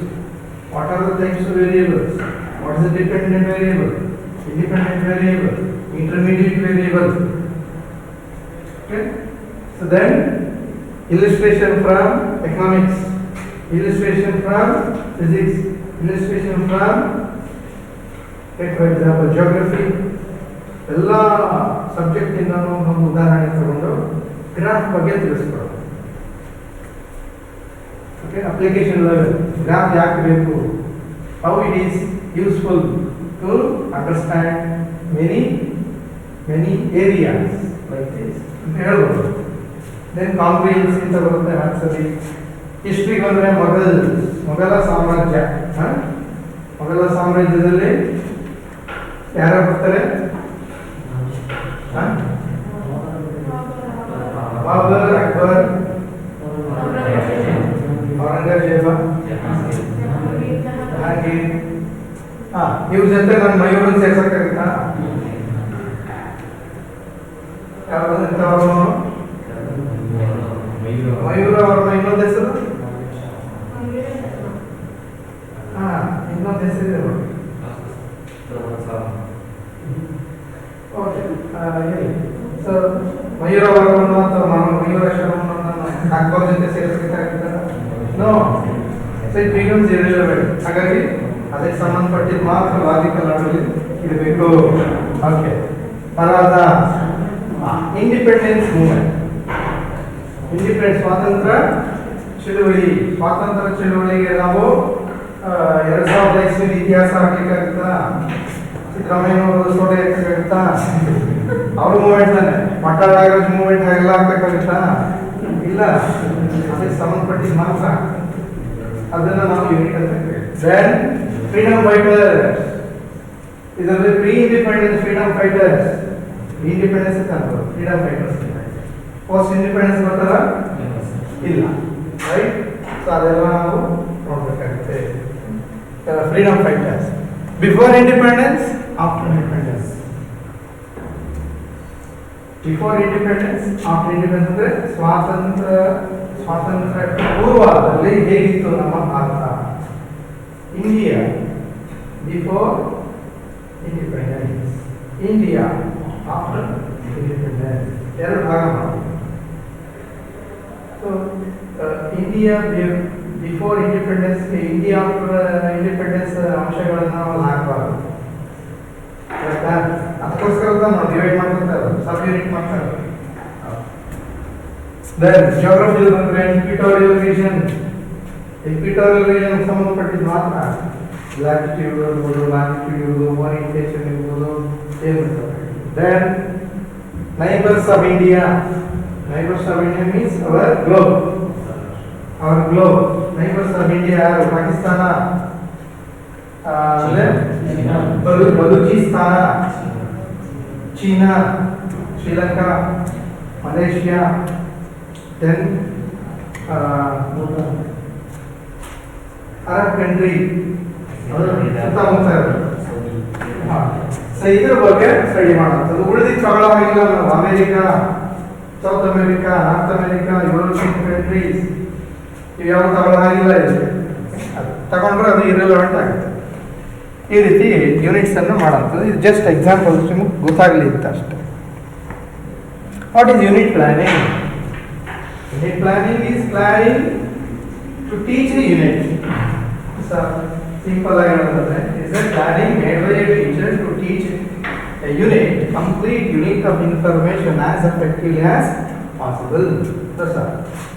So, unless the teacher has a thorough knowledge of each of the units of a subject, he cannot prepare a year plan. This is year plan ಬಗ್ಗೆ ಸಂಬಂಧಪಟ್ಟ ಹೇಳಿರೋದು ಆಗಲೇ ಹೇಳಿದ್ದೀನಿ ನಾನು. So, to prepare a year plan, one must have an idea of unit plan. To prepare a unit plan, one must have an idea of lesson plan. Because how many lessons are required to complete a unit, a single unit must be calculated by a teacher. ಶಿಕ್ಷಕ ಒಂದು ಘಟಕವನ್ನು ಸಂಪೂರ್ಣವಾಗಿ ಪಾಠ ಮಾಡಬೇಕು ಅಂತ ಹೇಳಿದ್ರೆ ಅದಕ್ಕೆ ಎಷ್ಟು ಪಾಠದ ಅಥವಾ ಎಷ್ಟು ಸಮಯದ, ಎಷ್ಟು ಅವಧಿಯ, ಸಮಯ ಅನ್ನೋದಕ್ಕಿಂತ ಅವಧಿಯ ಅವಶ್ಯಕತೆ ಇರ್ತದೆ. ಅವಧಿನ ಗೊತ್ತಲ್ಲ, 45 ಮಿನಿಟ್ಸ್ಗೆ ಅಥವಾ 40 to 45 ಮಿನಿಟ್ಸ್ಗೆ ಒಂದು ಅವಧಿ. ಆ ರೀತಿ ಎಷ್ಟು ಅವಧಿ ಬೇಕಾಗುತ್ತೆ ಅನ್ನೋ ಐಡಿಯಾ ಅವರಿಗೆ ಇರಬೇಕು. ಅಂದ್ರೆ ಅವ್ರಿಗೆ ಲೆಸನ್ ಪ್ಲಾನ್ ಗೊತ್ತಿರಬೇಕು, ಕರೆಕ್ಟಾ? So without knowing how to prepare a lesson plan, you can not prepare unit plan. Without knowing how to prepare unit plan, you can not prepare unit plan. Without knowing before preparing year plan, you cannot construct unit plan. So they are interrelated. This knowledge ಇರಬೇಕು, ಅದು knowledge ಇರಬೇಕು. ಆದರೆ ಟೀಚರ್ಗೆ ಅತ್ಯುತ್ತಮವಾದಂಥ ಅನುಭವ ಇದ್ದರೆ, ಟೀಚರ್ಗೆ ಅವರ ಒಂದು subject ಮೇಲೆ ಬಹಳ ಹಿಡಿತ ಇದ್ದರೆ, ಅವರ ಒಂದು ಸಬ್ಜೆಕ್ಟ್ನ ವಿಷಯವನ್ನು ಚೆನ್ನಾಗಿ ತಿಳ್ಕೊಂಡಿದ್ದರೆ ಅವರಿಗೆ ಇದು ಯಾವ ಅವಶ್ಯಕತೆ ಇಲ್ಲ, ನೇರವಾಗಿ ಇಯರ್ ಪ್ಲಾನ್ ಅನ್ನು ಬರೀಬಹುದು. ಹೇಳೋದು okay right. A teacher who is experienced and competent enough in the subject matter could prepare the year plan, keeping in mind the ins and outs, the units of the subject. Okay, ಅದರಲ್ಲಿ ಏನು ಹೇಳಬೇಕು, ಎಷ್ಟು ಹೇಳಬೇಕು, ಯಾವಾಗ ಹೇಳಬೇಕು, ಇದೆಲ್ಲ knowledge ಅವ್ರಿಗೆ ಗೊತ್ತಿದ್ರೆ ಇಯರ್ ಪ್ಲಾನ್ ಅನ್ನು ಅವರು ಬಹಳ ಸುಲಭವಾಗಿ ತಯಾರು ಮಾಡಬಹುದು. Okay, factors that should be borne in mind while planning a unit. Planning for a unit, planning to teach the unit of his interested subject. ಅದನ್ನ ತಯಾರು ಮಾಡಬೇಕು ಅಂದ್ರೆ ಏನೆಲ್ಲ ಮನಸ್ಸಿನಲ್ಲಿ ಇಟ್ಕೋಬೇಕು. These are the stages of unit plan. Remember, very important. First is content analysis. ಹೇಳಿದವಾಗ ನಾವು ಇರೆಲೆವೆಂಟ್ information ಯಾವ ಹಾಕಬಾರ್ದು, ಎಲ್ಲವೂ ಒಂದು ಟಾಪಿಕ್ ತಗೊಂಡಾಗ ಮಾರ್ಕ್ ಹಾಕಬೇಕು ಅಂದ್ರೆ ಅರ್ಥ ಏನಲ್ಲಿ ಕಂಟೆಂಟ್ ಅನಲೈಸ್ ಆಗಿದೆ ಅಂತ ಅರ್ಥ. ರೈಟ್. ಈಗ ಎಂಪರರ್, ಮೊಘಲ್ ಎಂಪರರ್ ಅಂತ ಹೇಳ್ತೀವಿ. ಎಂಪರರ್ ಮೀನಿಂಗ್ ಅನ್ನು ಗೊತ್ತಿರಬೇಕು. ಹಾಗಾಗಿ ಎಂಪರರ್ ಡೆಫಿನೇಷನ್ ಗೊತ್ತಿದ್ದರೆ ಅದರ ಅನೇಕ ವರ್ಷ ಅದು ರಿಪೀಟ್ ಆಗಿದ್ರೆ ಸೇರಿಸೋ ಅಗತ್ಯ ಇರಲ್ಲ, ಆಗಿಲ್ಲ ಅಂದರೆ ಸೇರಿಸಬೇಕಾಗುತ್ತೆ. Because without knowing the meaning of the emperor, if you are making your child to understand Mughal emperor, how is it possible? Is it possible?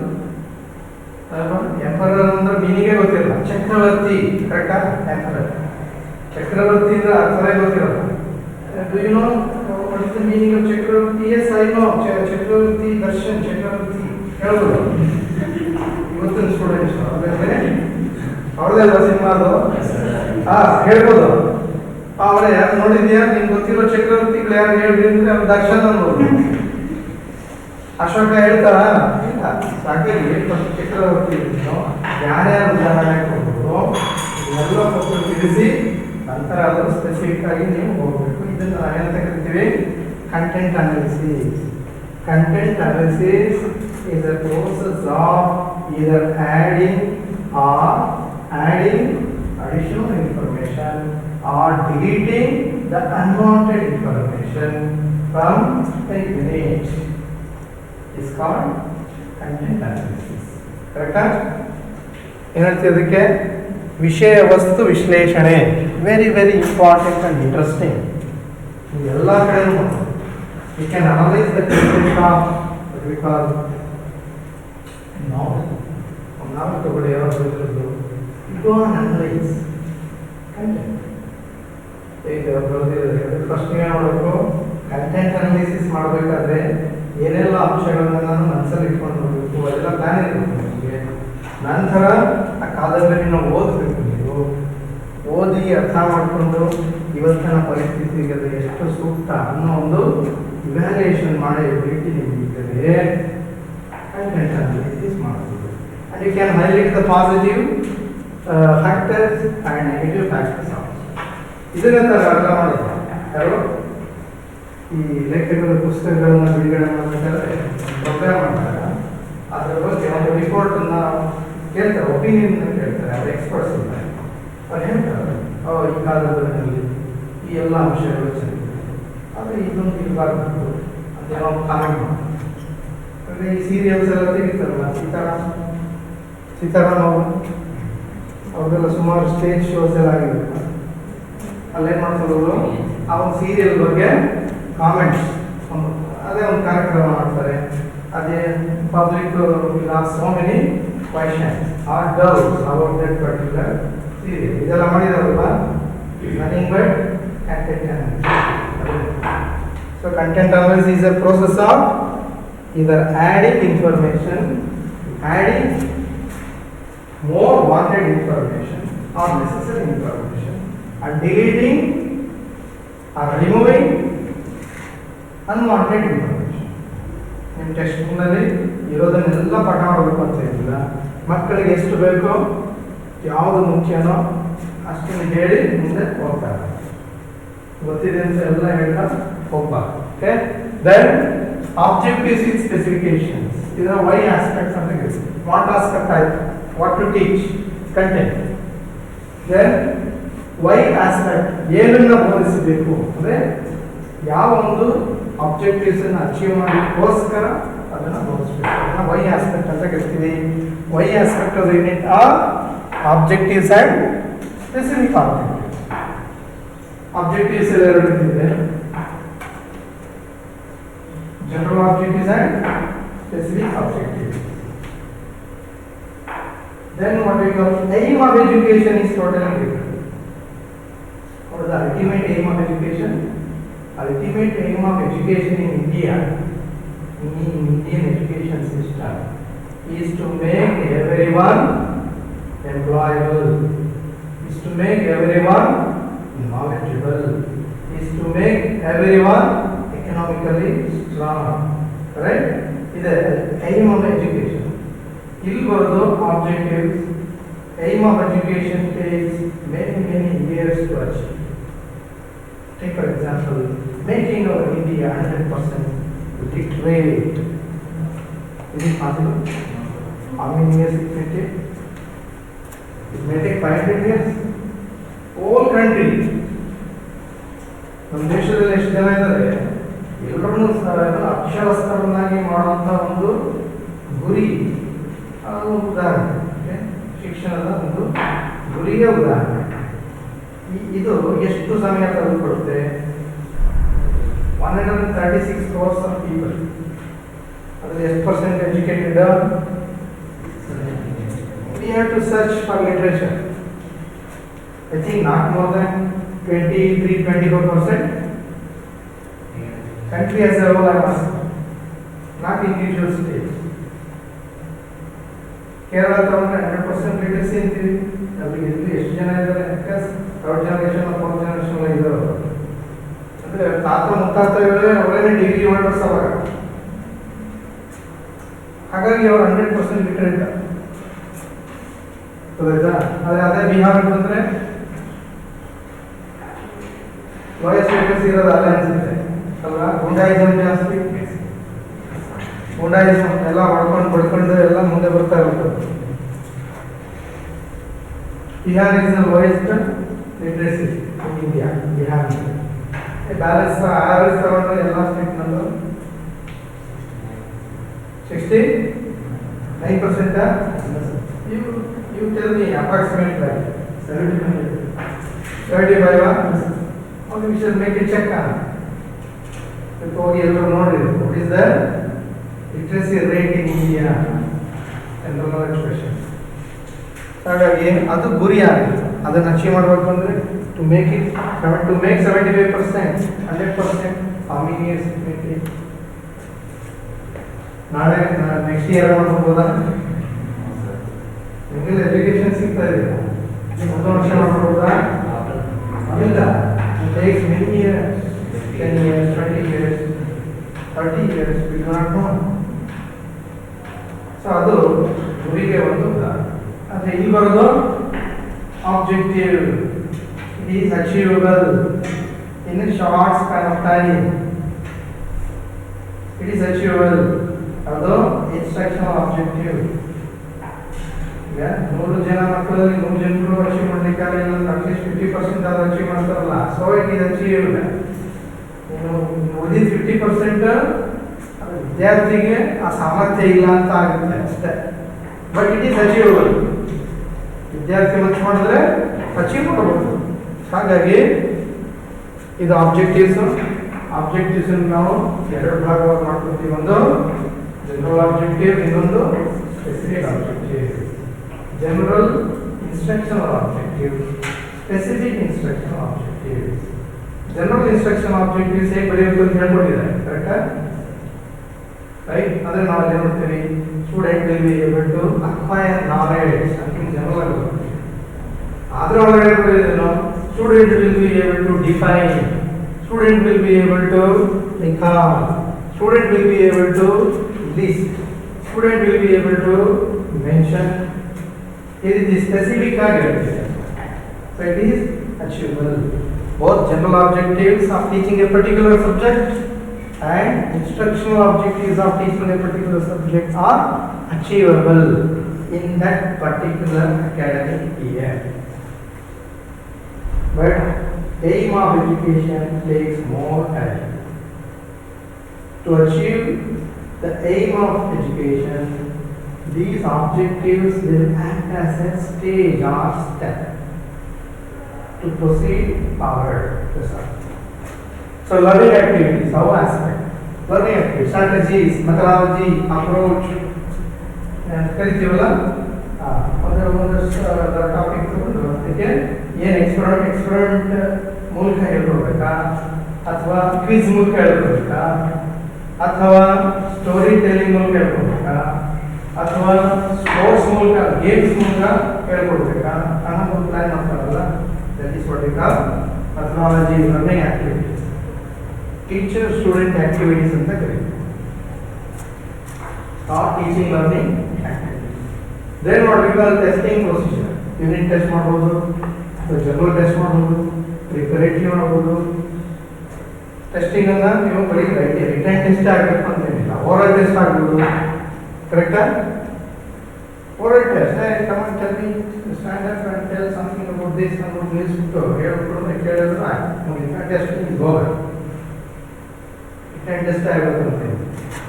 ಹಾಗಾಗಿ ಟೆಸ್ಟಿಂಗ್ ಪ್ರೊಸೀಜರ್ ಏನು ಮಾಡಬೇಕು ಅಂತ ಅನ್ಕೊಂಡಿದ್ದಾರೆ, ಇದನ್ನೆಲ್ಲ ಅಲ್ಲಿ ಹೈಲೈಟ್ ಮಾಡಬೇಕು. ಇದಿಷ್ಟು ಸ್ಟೇಜಸ್ ಆರ್ ಸ್ಟೆಪ್ಸ್ ಅಂತಾನು ಕರೀಬೋದು. Stages ಅನ್ನೋದು ಬಹಳ ಸೂಕ್ತ. ಓಕೆ ನೋಡಿ, content analysis ಹೇಗೆ ಓಕೆಯಾ? Analyze the content in terms of terminologies, in terms of concepts, in terms of rules, laws, principles, right? Examples, illustrations, experiments, activities. ಯಾವ್ದು ಕಂಟೆಂಟ್ ಅನಾಲಿಸಿಸ್ ಅನ್ನ ಯಾವುದಾದ್ರೂ ಹೇಳಿದ್ರಲ್ಲ, ಇಷ್ಟರಲ್ಲಿ ಯಾವುದಾದ್ರೂ ಒಂದು ಅಂಶವನ್ನು ಇಟ್ಕೊಂಡು ನೀವು ಕಂಟೆಂಟ್ ಅನಾಲಿಸಿಸ್ ಮಾಡಿ. ಅಂದರೆ ಒಂದು ಚಾಪ್ಟರ್ ತಗೊಳ್ಳಿ, ಅಥವಾ ಒಂದು ನೀವು ಮಾಡಿರುವಂತಹ ಯೂನಿಟ್ ತಗೊಳ್ಳಿ. ಆ ಯೂನಿಟ್ನಲ್ಲಿ ಎಷ್ಟು ಉದಾಹರಣೆಗಳು ಇವೆ, ಸೂಕ್ತವಾಗಿದೆಯೇ, ಸೂಕ್ತವಿದ್ದಲ್ಲಿ ಇನ್ನೂ ಹೆಚ್ಚು ಸೂಕ್ತವಾದಂತಹ ಉದಾಹರಣೆಗಳನ್ನು ಹಾಕಬಹುದಾ, ಅಥವಾ ಅಷ್ಟೇ ಸಾಕು, ಅಥವಾ ಇರಲವೆಂಟ್ ಆಗಿರೋ ಉದಾಹರಣೆಗಳಿದ್ರೆ ಯಾವುದನ್ನು ತೆಗೆಯಿರಿ. ಅದ್ರ ಬದಲಾಗಿ ನನ್ನ ಒಂದು ಅನುಭವದ ಪ್ರಕಾರ ಇನ್ಯಾವುದನ್ನು ಹಾಕಿದ್ರೆ ಸೂಕ್ತ ಆಗುತ್ತೆ. ಇದನ್ನೆಲ್ಲ ನೀವು ನೋಡಬೇಕು, ವಿಶ್ಲೇಷಣೆ ಮಾಡಿ ಇನ್ಫಾರ್ಮೇಶನ್ ತಯಾರು ಮಾಡಬೇಕು.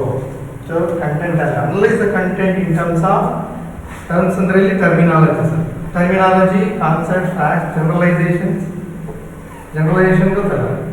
Can you give one example for generalisation? Anybody? Generalisation ಇದಕ್ಕೆ ಒಂದು ಉದಾಹರಣೆ ಕೊಡಿ ನೋಡೋಣ. ಲಾಸ್, ನಿಯಮಗಳು, ರೂಲ್ಸ್. ಜನರಲೈಸೇಷನ್ ಉದಾಹರಣೆ ಯಾಕೆ ಹೇಳ್ತೀವಿ? ಬಹಳ ಸಿಂಪಲ್ ಅದ. Answer is very simple.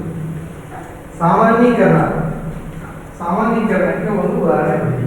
ಯಾವುದಾದ್ರು ಸಬ್ಜೆಕ್ಟ್ ಆದ ಕೊಡಿ, ಜನರಲ್ ಆಗಿ ಕೊಡಿ, ಜನರಲ್ ಆರ್ಟಿಕಲ್ ಆದ ಕೊಡಿ.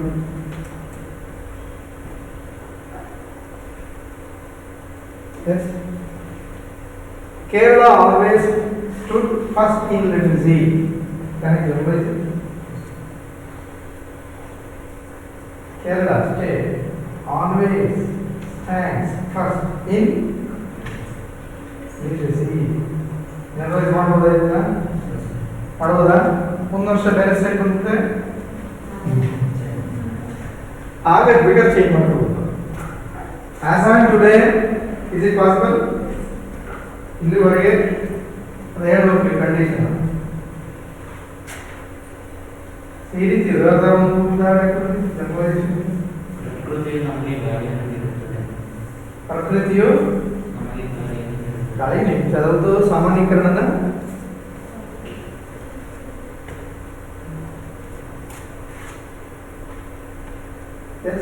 ಸಾಮಾನ್ಯೀಕರಣ ಆಗ್ತದೆ.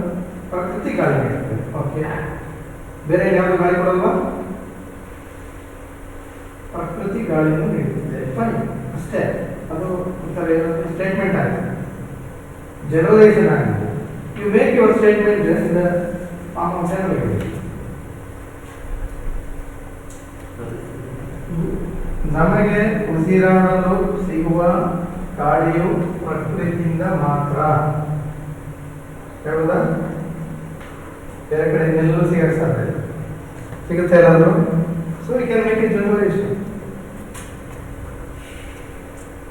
ಪ್ರಕೃತಿಯಲ್ಲಿ ಇರುವ ಜೀವ ಜಂತುಗಳು ಉಸಿರಾಟ ಆಡಲು ಬೇಕಾಗಿರುವ ಅಥವಾ ಅವಶ್ಯವಿರುವ ಗಾಳಿಯನ್ನು ಪ್ರಕೃತಿಯಿಂದ ಮಾತ್ರ ಪಡೆಯಲು ಸಾಧ್ಯ. ಜನರಲೈಸೇಷನ್. ಪ್ರಕೃತಿ ಮಾತ್ರ ನೀಡುತ್ತದೆ, ಬೇರೆ ಎಲ್ಲಿಂದ ನಮ್ಗೆ ಸಿಗೋದಿಲ್ಲ ಅಂತ ಅರ್ಥ. It's called generalisation. Why it is called generalization? Because it is a fact and everyone will accept it over the globe. Statement ಯಾರು ತಗೊಳ್ಳೋಕ್ಕಾಗಿಲ್ಲ, ಕರೆಕ್ಟಾ? And it is a truth forever.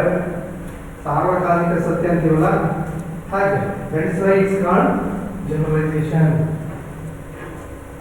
ಇದೆಲ್ಲ ಹೇಳ್ಕೊಡ್ಬೇಕು ಯೂಜಿನಲ್ಲಿ ಹೇಳಿರೋದನ್ನ. Definition. What's the difference between definition and statement? ಹೇಳಿಕೆಗೂ ವ್ಯಾಖ್ಯಾನಕ್ಕೂ ಏನು ವ್ಯತ್ಯಾಸ?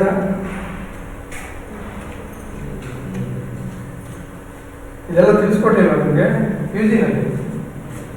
ಅವ್ರು ತಿಳಿಸ್ಕೊಡಲ್ಲ, ನೀವು ತಿಳ್ಕೊಬೇಕಷ್ಟೇ ಅಲ್ವಾ? ತಿಳ್ಕೊಂಡಿಲ್ವ ನೀವು? ಇನ್ನು ಮುಂದಾದ್ರೂ ತಿಳ್ಕೊಳ್ಳಿ. Okay, next learning activity. Objectives with specification. Identify ಇದು ಮಾಡಲೇಬೇಕು. Objectives with specifications ಬರೀಬೇಕು, ಬರೀ. Then learning activities. Organize those activities that would achieve the specifications, keeping individual different psychology.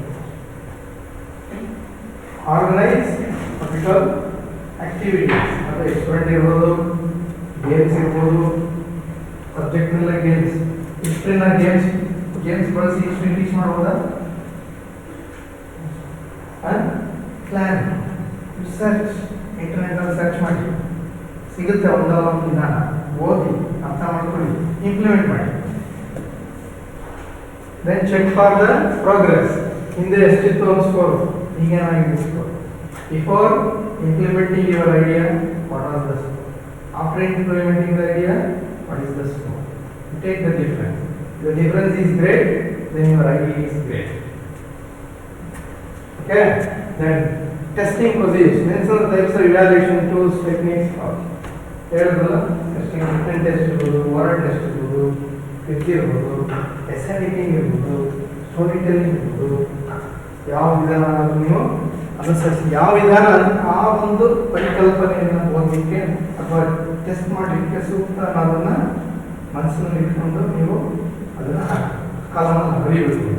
Okay, format ಕೊಡ್ಸಿಬೇಕು.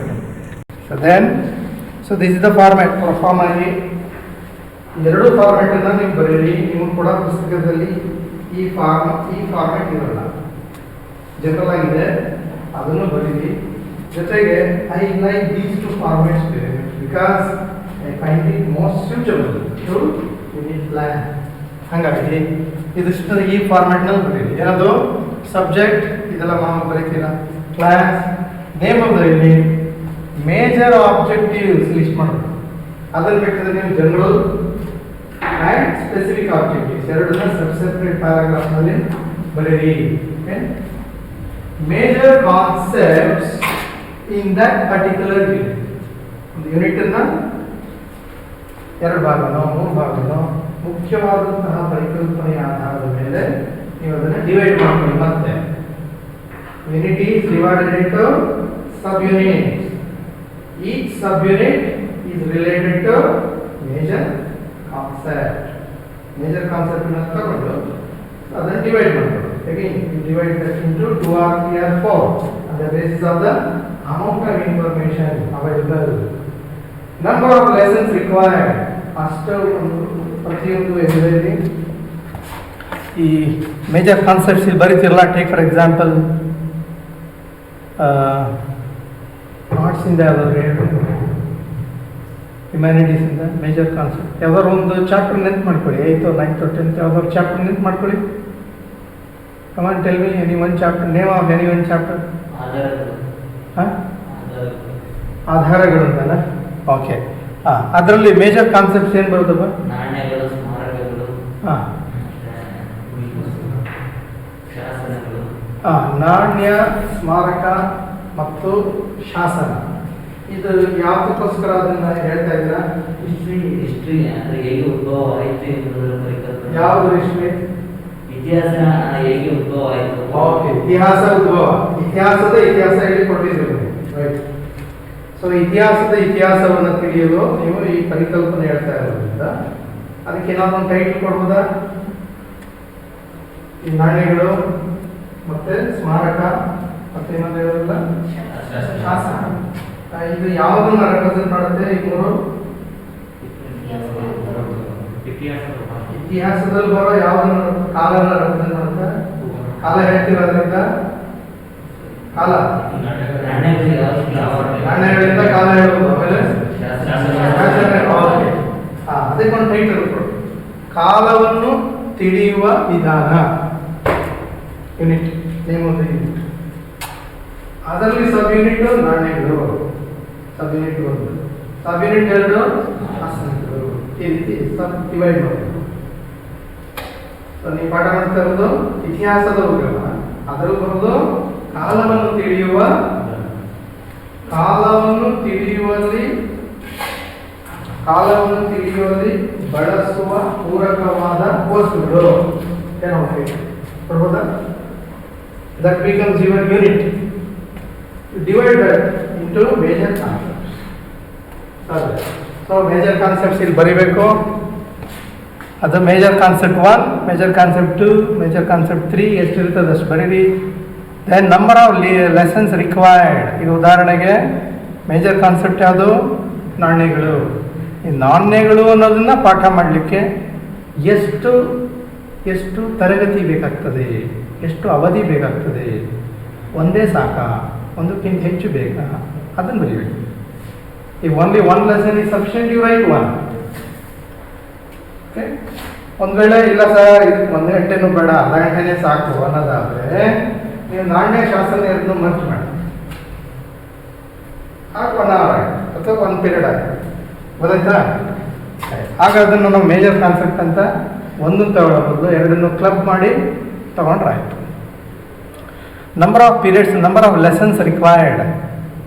ಎಷ್ಟು ಲೆಸನ್ಸ್ ಬೇಕು ಅದನ್ನು ಪಾಠ ಮಾಡೋಕ್ಕೆ? ಅಂದರೆ 1 ಲೆಸನ್ನೇ ಸಾಕಾ, 2 lessons 3 lessons ಅದನ್ನು ಬರೀಬೇಕು. Number of periods required almost same ಇದು ಕೊಡುತ್ತೆ, ಆದರೆ ಇದನ್ನ ಟೈಮಲ್ಲಿ ಬರೆಯೋದು ನಾವು. For 1 period if it is 40 minutes you write how many minutes are required. Time required ಅಂತ ಇದೆ ಅರ್ಥ ಆ್ಯಕ್ಚುಲಿ. ಟೈಮ್ ರಿಕ್ವೈರ್ಡ್ ಇಲ್ಲಿ ಬ್ರಾಕೆಟಲ್ಲಿ ಟೈಮ್ ಅಂತ ಹಾಕಿದೆ ನೋಡಿ. ನಂಬರ್ ಆಫ್ ಲೆಸನ್ಸ್ ರಿಕ್ವೈರ್ಡ್ ಮತ್ತು ಟೈಮ್ ಟೇಕನ್ ಅಂತ ಬೇಕಾದ್ರೆ ಚೇಂಜ್ ಮಾಡ್ಕೊಳ್ಳೋಣ ಇದನ್ನು. ಟೈಮ್ ಟೇಕನ್ ಒಂದು ವೇಳೆ ಇದು 2 lessons ಬೇಕು ಅಂದರೆ ಪ್ರತಿಯೊಂದು ಲೆಸನ್ಗೂ 40 minutes ಆಗಿದ್ರೆ ಟೈಮ್ ಎಷ್ಟು ಬೇಕಾಗುತ್ತೆ? 80 minutes ಅಥವಾ 1 hour 20 minutes ಈ ರೀತಿ ಬರೀಬೇಕು. Then scope of the content ಅಂತ ಅದನ್ನು ಬರುವಂತಹ ಏನಂತೀವಿ ವ್ಯಾಪ್ತಿಯನ್ನು ಬರೀಬೇಕು. ಏನೆಲ್ಲ ಕವರ್ ಮಾಡುತ್ತದು. ಉದಾಹರಣೆಗೆ ಹಿಸ್ಟ್ರಿ ಆಫ್ ಹಿಸ್ಟ್ರಿ, ಅದರಲ್ಲಿ ಏನೆಲ್ಲ ಬರುತ್ತೆ? ಕಾಲಘಟ್ಟ ಬರುತ್ತೆ, ಮತ್ತು ಇನ್ನೇನೇನು ತಿಳಿಬೋದು? ರಾಜಮನೆತನ, ಓಕೆ ಅದನ್ನು ಬರ್ರಿ. ಕಾಲವನ್ನು ತಿಳಿಬೋದು, ರಾಜಮನೆತನವನ್ನು ತಿಳಿಬೋದು, ಆಮೇಲೆ ಓಕೆ ಆರ್ಥಿಕ ಪರಿಸ್ಥಿತಿ, ಆಮೇಲೆ ಏನೇನು ಬರೀಬೋದು ನೋಡಿ. That is called scope. ಅದರಿಂದ ಏನು ಪ್ರಯೋಜನ ಆಗ್ತದೆ ಅನ್ನೋದು ಸ್ಕೋಪ್, ಅದನ್ನು ಬರೀಬೇಕು. Then what methodology you are going to apply. You have learned so many methods to teach, right? Lecture method, lecture demonstration method, inductive, then experiment, laboratory work, project work, program discussion, models of teaching, field work. ಇದೆಲ್ಲ various methods ಅಂತ ಕರೆಯೋದು. ಇದರಲ್ಲಿ ಯಾವುದು ಸೂಕ್ತ ಆ ಒಂದು ಪಟ್ಟಿಗೆ, ಉದಾಹರಣೆಗೆ ನಾಣ್ಯ ಯಾವುದು ಸೂಕ್ತ ಆಗುತ್ತೆ? I think it is better to go for field ಒಂದು ಮ್ಯೂಸಿಯಂಗೆ ಒಂದು ವಿಸಿಟ್ ಕೊಡಿ. ನಾಣ್ಯಗಳು, ಶಾಸನಗಳು ಇತ್ಯಾದಿ ಇರುವಂತಹ ಒಂದು ಮ್ಯೂಸಿಯಂಗೆ ನೀವು ವಿಸಿಟ್ ಕೊಡಿಸಿ ಅಲ್ಲೇ ಹೇಳ್ಕೊಡ್ಬೇಕಾಗುತ್ತೆ. ಕ್ಲಾಸ್ ರೂಮ್ ಒಳಗೆ ಪಾಠ ಮಾಡೋದನ್ನ ಮ್ಯೂಸಿಯಂಗೆ ಹೋಗಿ ಸ್ಟೂಡೆಂಟ್ಸ್ಗೆ ನೀವು ಹೇಳ್ಕೊಡ್ಬೇಕು. ಕ್ಯಾನ್ ಮೇಕ್ ದ ಟೆಕ್ನಾಲಜಿ ಬಳಸ್ಕೋಗ್ಬೇಕಾದ್ರೆ. ಓಕೆ ರೈಟ್, ಅರ್ಥ ಆಯ್ತಾ? ಅದು ಅಪ್ರೋಚಸ್ ಏನು ಅದನ್ನು ಬರೀಬೇಕು. Then teaching aids to be used, ಏನೆಲ್ಲ ಟೀಚಿಂಗ್ ಏಡ್ಸನ್ನು ನೀವು ಬಳಸಬಹುದು. ಅಲ್ಲಿ ನಾಣ್ಯಗಳು ಇರ್ತವೆ, ನಾಣ್ಯಗಳೇ ತಗೋಬೇಕು. ನೋಡಿ ಹುಡುಕಿ ನಿಮ್ಮ ಸ್ಟೂಡೆಂಟ್ಸನ್ನ ಕೇಳಿ ಯಾರ್ಯಾರು ಕಾಯಿನ್ ಕಲೆಕ್ಷನ್ ಮಾಡೋ ಏನು ಹವ್ಯಾಸ ಇದೆ, ಕಾಯಿನ್ ಕಲೆಕ್ಟ್ ಮಾಡೋ ಹವ್ಯಾಸ ಇರೋದನ್ನ ಕಲೆಕ್ಟ್ ಮಾಡ್ಕೊಳ್ಳಿ first. Then you ask him to bring what are all the coins he has collected, with the condition that I return those coins back with the same condition. ನಿಮ್ಮ ಹತ್ರ ತಗೊಂಡಿರ್ತಾವ ನಾಣ್ಯಗಳನ್ನ ಅದನ್ನು ನಿಮಗೆ ಅದೇ ಸ್ಥಿತಿಲಿ ಹಿಂದಿರುಗಿಸ್ತೀನಿ ಅಂತ ಹೇಳಿ ನೀವು ಪ್ರಾಮಿಸ್ ಮಾಡಿಬಿಟ್ಟು ತಗೋಬೇಕು. ತಗೊಂಡು ಮಕ್ಕಳಿಗೆ ಅದನ್ನ ಹೇಳಿ ನಂತರ ಅದನ್ನು ಕೊಡಬೇಕು. ಅದನ್ನು ಬರೀ ಕಾಯಿನ್ಸ್ ಬಿಲಾಂಗಿಂಗ್ ಟು ವೇರಿಯಸ್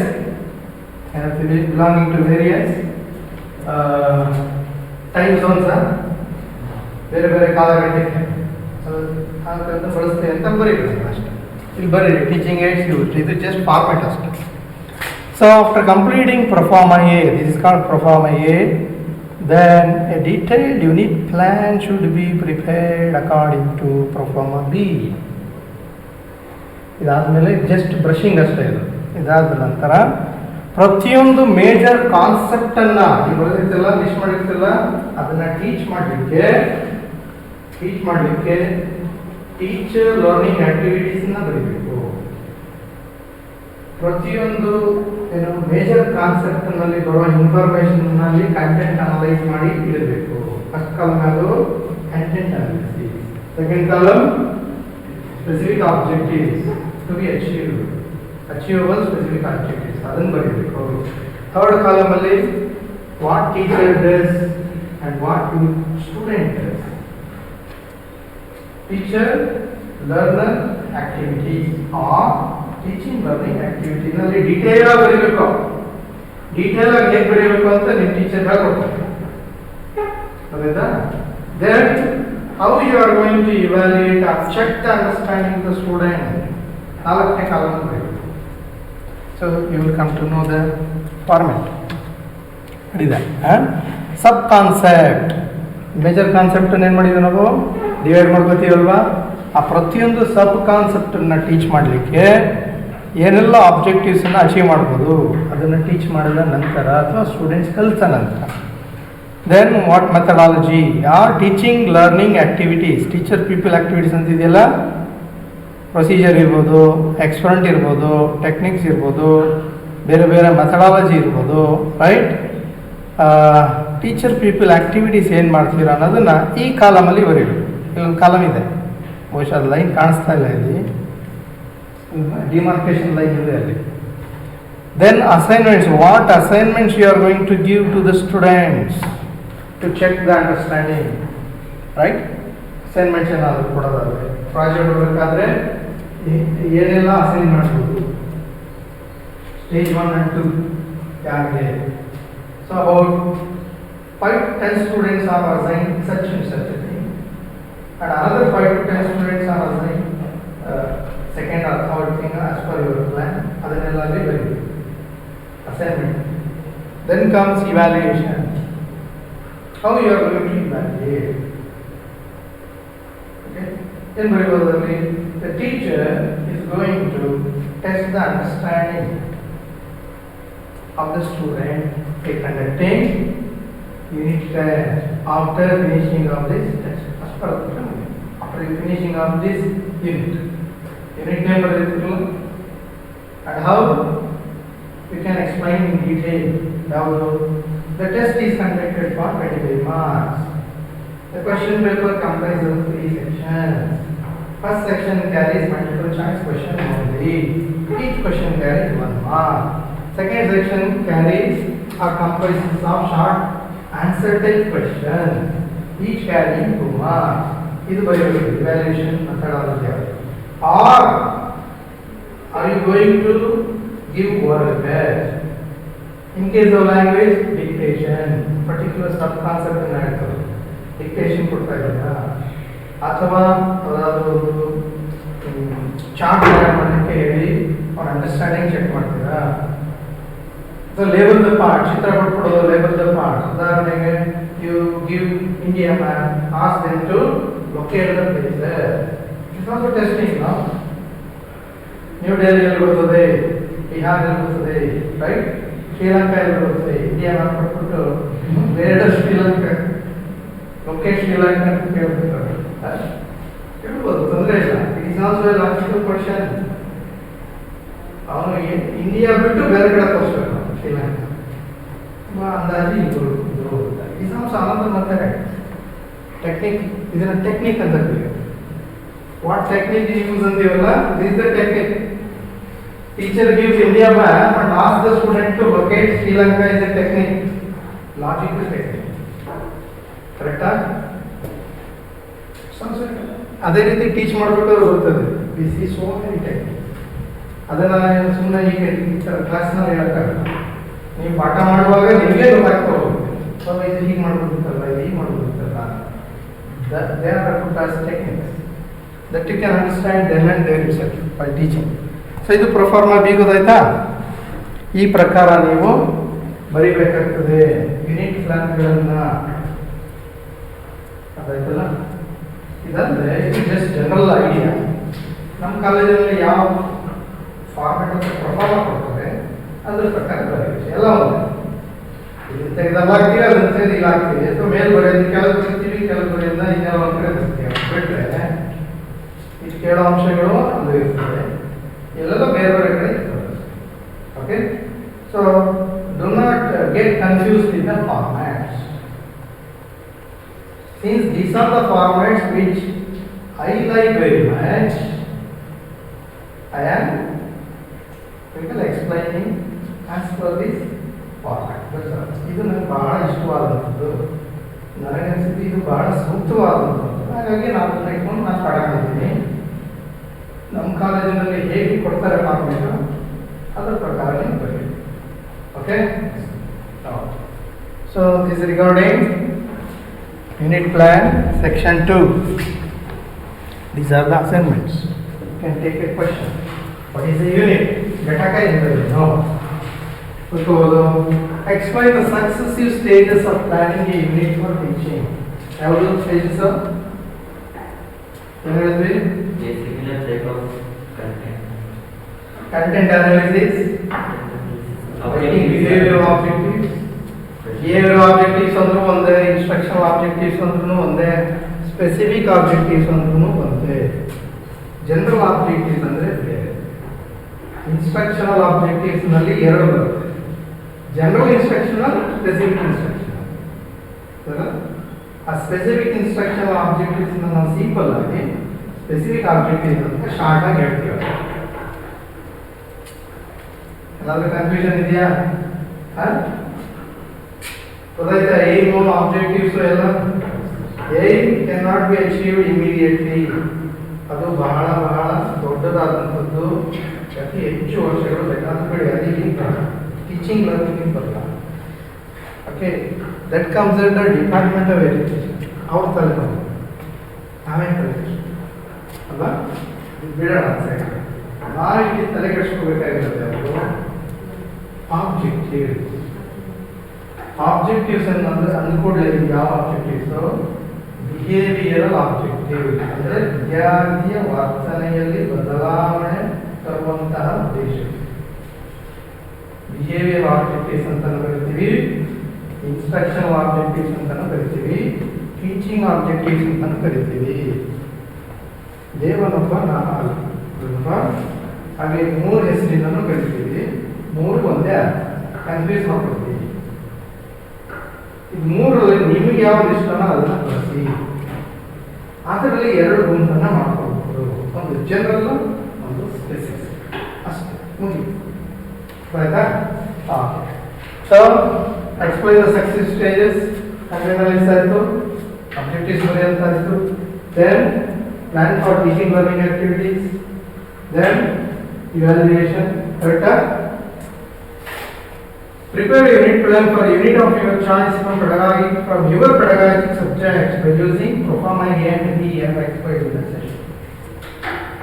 ಈ ಕೊಟ್ಟವಲ್ಲ ಏನು Proforma ಫಾರ್ಮ್ಯಾಟ್, ಅದರ ಪ್ರಕಾರ ಯೂನಿಟ್ ಪ್ಲಾನ್ ಅನ್ನ ನಿಮಗೆ ಆಸಕ್ತಿ ಇರುವಂತಹ ಯಾವುದಾದ್ರೂ ಒಂದು ಘಟಕವನ್ನು ತೆಗೆದುಕೊಂಡು ಅಥವಾ ಚಾಪ್ಟರ್ ಅನ್ನು ತಗೊಂಡು ಅದನ್ನ ಘಟಕವನ್ನಾಗಿ ಮಾಡಿ ಉಪಘಟಕಗಳನ್ನಾಗಿ ಡಿವೈಡ್ ಮಾಡಿ ಈ 2 ಪ್ರೊಫಾರ್ಮಾ ಫಾರ್ಮ್ಯಾಟ್ ಪ್ರಕಾರ ಯೂನಿಟ್ ಪ್ಲಾನ್ ಅನ್ನು ಬರೀರಿ ಅಂತ ಅಸೈನ್ಮೆಂಟ್ ಕೊಟ್ಟಿದ್ದೀವಿ. ಸರಿಸಿರಾ? Right. Explain the merits of planning for unit. Merits ಬೇಕಾದ್ರೆ ಇಲ್ಲೇ ಹೇಳ್ಬಿಡೋಣ. Merits and demerits. It develops self confidence in teachers. Self-confidence. It provides opportunities for teachers to experiment on their ideas in collaboration. Right? Then enables the teacher to teach effectively. It saves time and act. Psychologically sound because we will phrase this in accordance with the ability, need, ability, capability, interest for the students. Enables the teacher to present subject matter in a systematic manner, etc. And effective manner, keeping in mind mental development. What are the limits? It is unit-based lesson ಅಂತಾನೆ ಬರುತ್ತೆ ನಿಮ್ಮ ಮುಂದೆ. Each carries 10 marks. ಒಂದೊಂದು ಲೆಸನ್ಗೆ 10 marks ಇರ್ತದೆ. Unit-based lesson ಅದನ್ನ ಮಾಡಬೇಕಾದ್ರೆ ನೀವು ಇದ್ರ ಪ್ರಕಾರ ಪ್ಲಾನ್ ಮಾಡಿ. ಆಮೇಲೆ ಸರ್ ನನಗೆ ಮಾರ್ಕ್ಸ್ ಅವ್ರು ಹಂಗೆ ಕೊಟ್ಟಿದ್ರು, ನೀವು ಹಿಂಗೆ ಏನು ಬೇಡ, ಅವರೇ ಯಾವ ಫಾರ್ಮೆಟ್ ಎಷ್ಟು ಕೇಳಿದ್ರು ಸರ್, ಯಾವ ಫಾರ್ಮೆಟ್ನಲ್ಲಿ ಬರೀಬೇಕು ಅವ್ರು ಆ ಫಾರ್ಮೆಟ್ ಹೇಳ್ತಾರೆ, ಆ ಫಾರ್ಮೆಟ್ ಪ್ರಕಾರ ಬರ್ಬೋದು. There is the matter. Okay, no more discussion. Time consuming demerit ಆದರೆ takes more time. Laborious, over burdening of the teacher. Lesson plan ಮಾಡೋಕ್ಕೆ ಟೈಮ್ ಇಲ್ಲ. ಯೂನಿಟ್ ಪ್ಲಾನ್ ಎಲ್ಲ ಮಾಡ್ಕೊಳ್ತಾರಾ, ಇಯರ್ ಪ್ಲಾನ್ ಎಲ್ಲ ಮಾಡ್ಕೊಳ್ತಾರಾ, ಮಾಡಬೇಕು. ಮಾಡಿಸ್ಬೇಕು. ಓಕೆ, ಎಲ್ಲಿ ಅವ್ರು ಕೇಳ್ತಾರೆ ಅಂದ್ರೆ ನಾನು ಕೆಟ್ಟ ಆಗ್ತೀರ ಅಂತ ಬಿಟ್ಬಿಟ್ರೆ ಮುಗಿದು. Right? Then time consuming, then over burdening of the teacher. This return needs lots of expertise or mastery over the subject matter. Okay? Ready? These are the merits and ways. Anything else? Never Vidya? Doubts?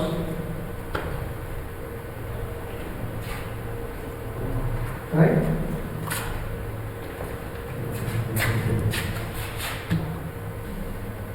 So this is the assignment. I will share syllabus.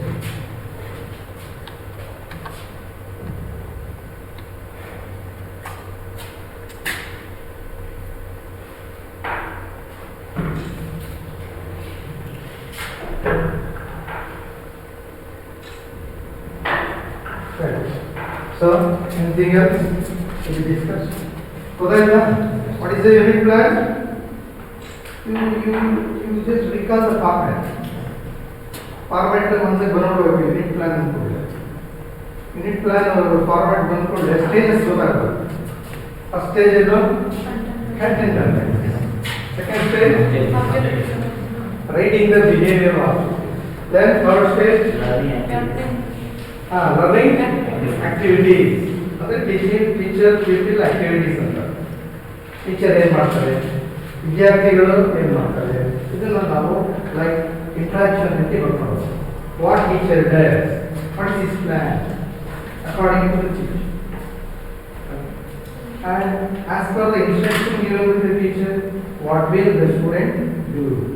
Adana interaction style teacher student activity anta adike. So then fourth stage is testing. Yes, testing procedure. Testing procedure evaluation. ದೇವರೊಬ್ಬ ನಾಮ ಅನ್ನೋದಕ್ಕೆ ಅದೇ ಅರ್ಥ ಕೊಡುತ್ತೆ. ಬೇರೆ ಬೇರೆ terminologies ಅನ್ನು ಬಳಸ್ತೀವಿ.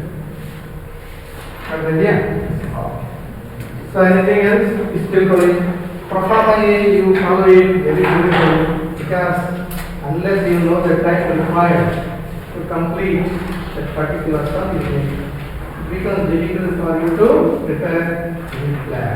ಹಾಗಾಗಿ ಪ್ರೊಫಾರ್ಮ ಎ ಅನ್ನೋದು ಪ್ರೊಫಾರ್ಮ ಬಿ ಗೆ ಬಂದಿದ್ದು ಫೌಂಡೇಶನ್ ಇದೆ.